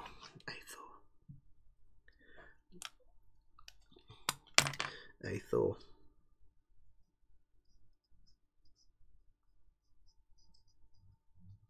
Not that you can actually read that. Even I can't read that. I have to rewrite that with a smaller pen at some point. Yeah, I'll get my very fine Uniposca pens. So I'll need to write down on the base of each one which one he is, so that when I do actually, if I ever play them, I've got the cards. Firepower, combat, armor, speed, bravery, tactics. See, none of that relates to 40k though, so I don't know how that would actually relate to in-game play. I'm sure it can be found out. I'm sure it can be discovered. Also, you don't get an Ultramarines decal, but you know what? I've got like a billion decals for Ultramarines. That's cool. Awesome. Right, we're on 539. Right, what I shall do is I shall put that back in the box. I shall have a quick look at the chats. See what Chats is doing. I'll put his head back in there for now. Have a quick look at what Chats is doing.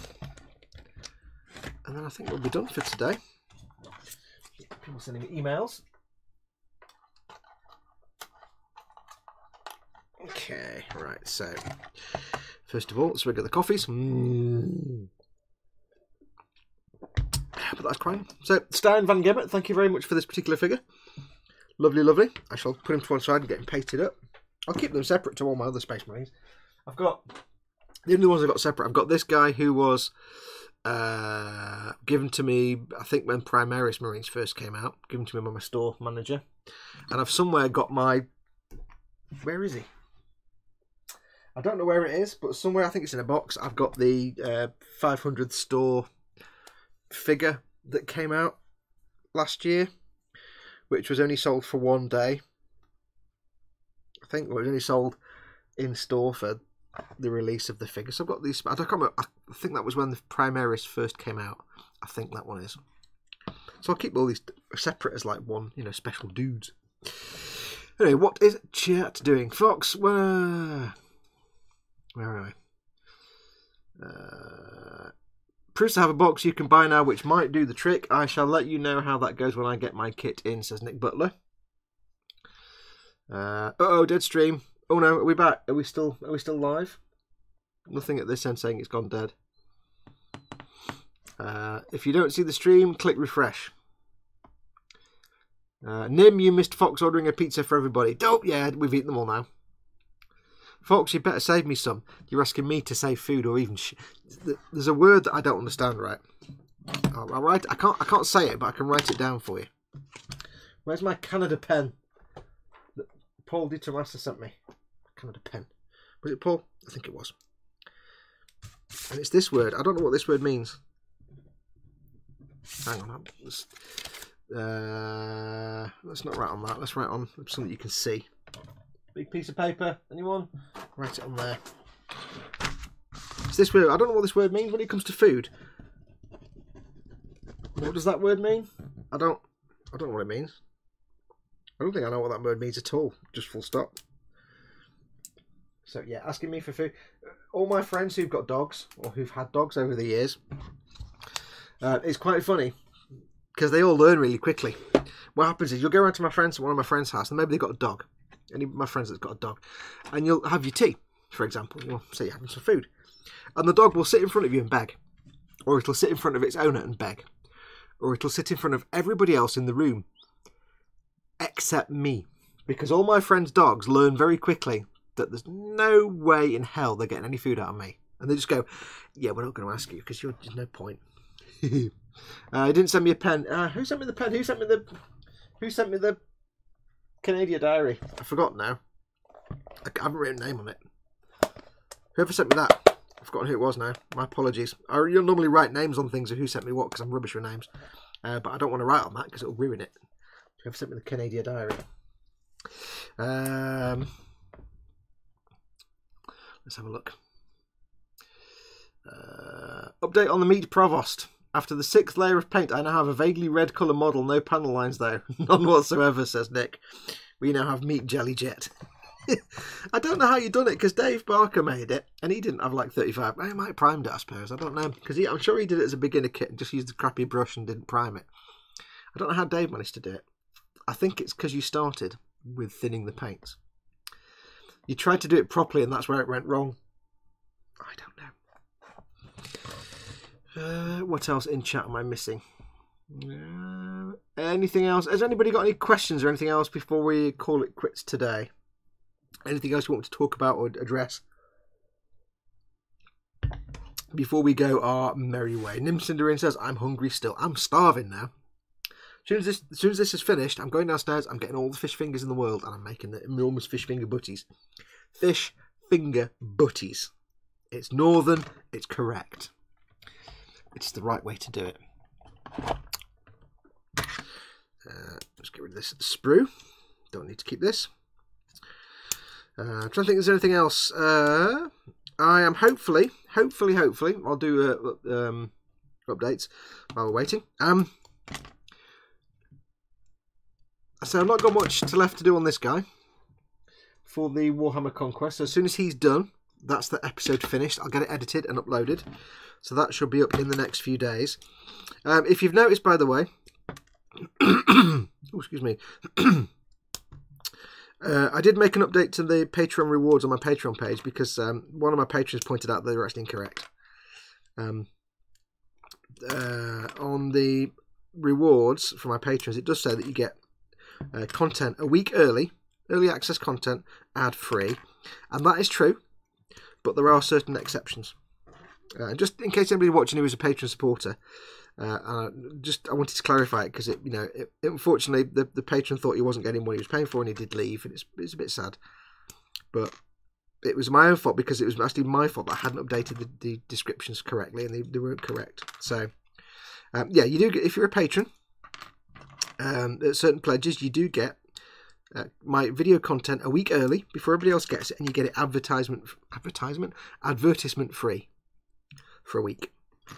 But there are only a couple of exceptions to that, and that's things like Things like the mailbag videos, because they're only little, I just bop them on anyway, because it's more just, the mailbag video is more just to thank the person that sent me the things in the mail. So I'll just put them straight up. These Warhammer Conquest videos, they don't go up into early access, purely because, A, I'm behind with them, because everybody else is already like 5 episodes ahead of me, 5 magazines ahead of me. But also, I'm aware that some people are subscribed to the magazine and are following my videos. So I want to get them up and on the internet as quick as possible so that people aren't sitting around waiting. And at the moment, I'm trying to catch up with them anyway because I'm behind, because I started late. So they don't go up in early access. They just go straight onto the internet straight away. But pretty much, and the only other thing that would miss out on early access is anything that, for whatever reason, has to be done there and then. If it's time sensitive, like, you know, if it's a giveaway announcement or it's a thing saying, you know, it's something that's time sensitive, I'm not going to put it in early access so that everybody misses it. Like an announcement for the group build, I'd need to do that when it's the group build. So I don't know why I'm cutting this up. Am I going to make some more sprue goo? I don't need more sprue goo. Well, it's therapeutic. These are quite nice to cut with. They're just squishy. Make every plastic squishy.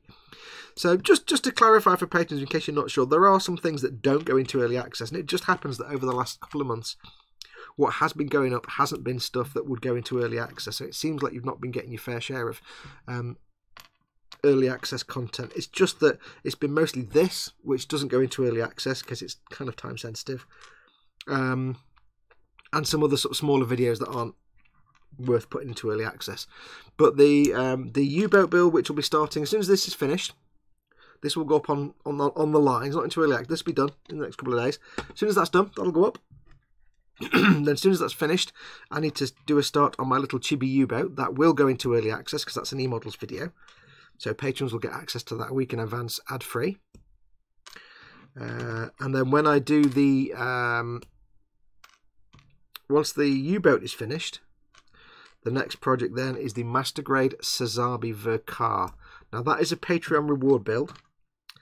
And although I didn't do this with the Strike Rouge or Strike Mauve, because it's been a while before I put since I put any content up, the Sazabi is going to be a Patreon exclusive build series, which means if you want to watch the full episodes, you need to be a supporter on Patreon. I will put up, however, just so there's not like a no content from me for weeks, because it took me a while to do it, I will be doing little build diary videos though, little sort of 5 or 10 minute things that give you a rough overview. They'll be up for everybody. They'll go up at the same time for non-patrons, just so you get a look in. But for the full fat video build process, they will be Patreon exclusive videos, and that's going to be in the next few weeks. I'll start with a live stream denubbing and cleaning up parts. That'll just be open for everybody. I always do that anyway. But then the actual pre-recorded episodes, they will be Patreon exclusive. So just so you know what's coming down the pipe. Right, let's have a look at chat before we go. Dave, Butcher That Model, says to Nick about his meat plane. Yes, Nick, I did not thin my paints as much as you did. See, that was Nick's problem. He tried to do it properly. And you don't want to do a starter kit properly. It's where it all goes wrong. Any sauce on those fish finger butties, says Adster. I will have the chips. I will have the fish fingers. We will have either. We haven't got any veggies, but I have got a tin of macaroni cheese. I might put that in with it. So macaroni, Heinz macaroni cheese, fish fingers, the chips. There will be the soy sauce, obviously, always. There'll be the mayonnaise on the chips. And then possibly just the tomato sauce, because it's cheap and cheerful, low maintenance meal. And then bread and butter. I've discovered Lurpak recently, which is just a fantastic butter. Scale Model Muse needs to get more coffee and some food. Fish finger buddy, says Nim. He still had 6 or 7 coats, says David Butcher That Model. Yes, he weren't that far off then, Nick. Fish fingers yummy. If I could try one, says Lim. I love the mailbag videos. They are just funny. Oh, Fox, are you out of maple syrup? Yep, let's finish that maple syrup now. Nom, nom, nom, nom. There was a little tiny bit left in the bottle yesterday because I was using it in coffee. Because I didn't have anything to put it on edible-wise, so I just used it in my coffee, and it makes coffee delicious. So there's a little bit left, and I swigged that from the bottle, and it was so nice. So nice. I went to buy some more, and it was like £7 a bottle. I'm like, bah, blimey, not cheap. Over here, it's like £7 a bottle. I'm like, yeah, we'll get some next time. The 3D printer was sorting today. Yes, it's dead. PE sheets. So that's a conversation in the middle of. Paul Di Tommaso, mailbag videos are great. Even better when it's a package you sent yourself. Nim, yes, I believe this. Yeah, I'm out of that stuff now. Yeah, when I do the mailbag videos, the reason they don't go into early access is the entire reason that I film a mailbag video is to basically thank the person that sent me whatever goodies they've sent me, and to just kind of show completely naturally my excitement and happiness at whatever they've sent me. Because when I get packages from people, it's even if it's just food or whatever people send me, it doesn't really matter. You could send me a box full of packing nuts, but don't send me a box full of packing nuts, and I'll still be excited. Don't do that, Chris. But it's always really exciting for me, and I always get giddy, and everything's brilliant. So I always like to sort of thank people by demonstrating that, showing that, my reaction to opening it. Which is why there's been one or two occasions where I filmed a package opening, like a mystery mailbag, and the film hasn't worked, and I can't then fake opening the box and being excited. I think there's one or twice I've done it. I've posted up and said, look, I've already opened this. I'm just going to go through it. But sometimes there have been things sent where I filmed it and the video's not worked, and I've just had to mail the guy person and say, look, I'm really sorry. I can't put the video up because it didn't film, and I can't go through it again and pretend to be excited, because that's not how it works. So I'll always try and do that to thank people, because it's brilliant. I know I get that excited. Let's have a look. Proper mayo yum, says Skillmod. Yeah, proper Hellman's mayonnaise, not Hellman's mayonnaise light, because that stuff is garbage. Proper grown-up Hellman's mayonnaise. Yeah, and I'll tell you what I've also discovered a liking for lately. Although you've got to handle it like nuclear waste. Proper fish sauce. Is it Vietnamese or Thai? I'm not sure. We've got a bottle of fish sauce downstairs. I don't remember where I got it. I think I got it by accident when I meant to get some soy sauce. Proper fish sauce. And I've learned you have to treat it with great respect. Because you open the bottle, and if you get some on your hands stink like the worst smell in the world for like a week. And you get looks from people. So I've learned that you have to treat it with great respect. You put literally like one drop into your meal, onto your soup or whatever you're making, your casserole, whatever you're making, one drop, and that is enough. More than that, and you're not gonna be happy for a week. But yeah, I've suddenly discovered this liking for fish sauce, but I limit it to things like soups and casseroles and things that are not like an object like a chip and a fish finger, but like if you've got a casserole or a pile of something. Oh yeah, fish sauce. Lynn Dipple says, wow, expensive. What is? Oh, hang on. Zasta says 1,299 for the Prusa resin printer kit. It's resin though, isn't it? When you're printing resin, oh. Is that resin like you get a resin kit, or is that a different kind of resin? No, homemade Foxy. Wait, what homemade what? Oh, homemade mayonnaise. I don't do cooking. I don't know how to make things. I just open containers and the food comes out. That's how I work. I'm not that complicated. I know how to heat things up. My cooking skills are limited to warming things up. I mean, literally. I can put things under the grill or in the oven, but actually making things, I haven't nowhere near enough patience for that. The thing about me is I love eating, I hate cooking. It bores me. I have no interest in cooking at all. Heating things up. I have to go, if I go downstairs and make like sausages, and I have to stand in front of the oven for 15 minutes and keep turning them over, I'm bored after 2 minutes because I just want to eat them, and I can't. They're there, and I'm like, oh, I can't eat them. So the only thing I'll actually physically cook and make is I will make a bolognese of some sort. I'll happily do that because that's like playtime. That's like you get your big wok, and I'll be there and I'll be like, I'll get all the mince or the lamb or the beef or whatever I'm using, the meat of some sort. I'll get the onions and the spices and the veggies and the peppers and the bits and the bobs and the this and the that and all the bits, and I'll just munge it all, and it's like playtime. It's like playing in the sandpit. You just make this big pile of gunk with lumps. It's fantastic. And all the mushrooms. Oh, yeah. I tell you what, that's fun. I like that because that's like playtime, because I make a pan I've got a pan that's literally about that. I don't know, it's about 1.5 foot in diameter. It's massive. I fill that with bolognese and then it lasts us for weeks. Oh, yeah. Here we go. Resin as in liquid, says Nick Butler. Oh, so it pulls it up out of the... Okay, I've got you. Yeah, they're not cheap. I'm the same way, Fox. Heat it, cook it in the oven, says Lim. TV dinners in the oven, cook. Microwave. TV dinner, microwave. If I can warm something up in a pan, if it's even worse for me, if I've got the choice on the basis, you can cook it in the oven, or you can cook it in the microwave. I do it in the microwave. It's half the time. There you go. Half the time waiting for it. Although I don't mind cooking stuff in the oven where I can put it in the oven and it takes 45 minutes, so I can go back upstairs and watch something for half an hour on the telly and then come back down and turn the oven off, because then I can just distract myself for half an hour. Cheese dreams, it says Nick Butler. I don't know what that means, but it sounds good. Cheese dreams. Right, I think we're... Anyway, what are we on? 56. I think we're going to call it a day. Nick Butler says 2 slices of French toast, eggy bread with grated cheese, ham, chilli in the middle. Oh yeah, I'm hungry now. Right, shut up, I'm going to get something to eat. Right, so I think we'll call it a day. I've got some plastic, but I don't know why. I don't know what I'm going to do with that. I'll melt it down and make a candle, a little glass bowl shaped piece of plastic. We'll call it quits there. Thank you very much for watching. Not sure what we're doing for next week's show. I could just carry on with these little chaps because I've got like 4 more to do. I could start on the 2 Imperial Knights I've got to do, but I don't know yet. This is the big problem with this live stream. It's a great live stream to do, but unless I've got a big... it's not always possible to have stuff to do. So maybe I'll get my tanks primed. I need to get all my tanks primed up and ready, then we can start painting them as well. But yes, thank you very much. Stay tuned this week. As I say, we've got this Warhammer Conquest episode coming up. I'll be doing a little unboxing video because I've got my first Warhammer Conquest. Let me zoom out a bit. You can't say that, can you? Because it's not zoomed out. I've got my first Warhammer Conquest War Gear set, which I don't know what's in it. I think it's mostly gameplay stuff, but we'll do a little unboxing of that. We've also got, hopefully the first U-boat video will go up at some point today. It'll go up to e-models first, up to early access, and then up to everybody else in a week. And there was something I put up on Thursday that comes out for everybody else on Thursday. I can't remember what it was now. I've totally forgotten what I uploaded a video on Thursday for early access for patrons. I can't remember what it was. It's up there now. I've actually forgotten.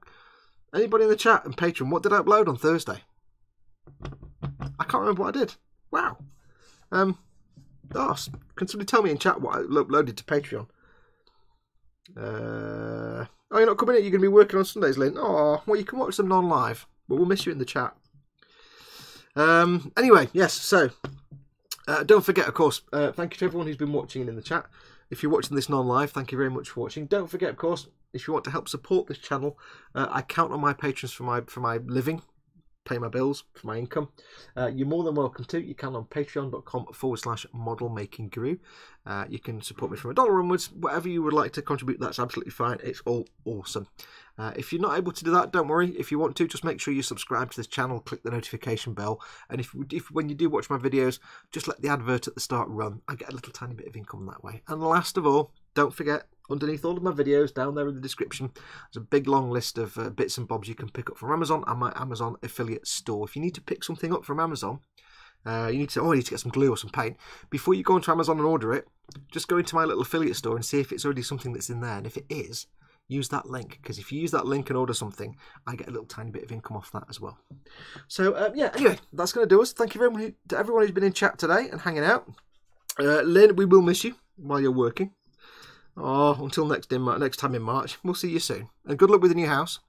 And thanks to everybody who came in to the stream last night. We'll do another one. But until next time, I've actually streamlined everything as well by that. I have to press 18 different buttons now. So now when I want to finish the stream, I just have to press one button. Just one single button. I don't have to do all music and stuff. So I shall say, until next time, take care of yourselves. If you're not already in the group building the Boom Hut, go to the Boom Hut, facebook.com/groups/model Boom Hut, and get involved in the group build. And until next time, I shall say, take care of yourselves. Adios, amoebas.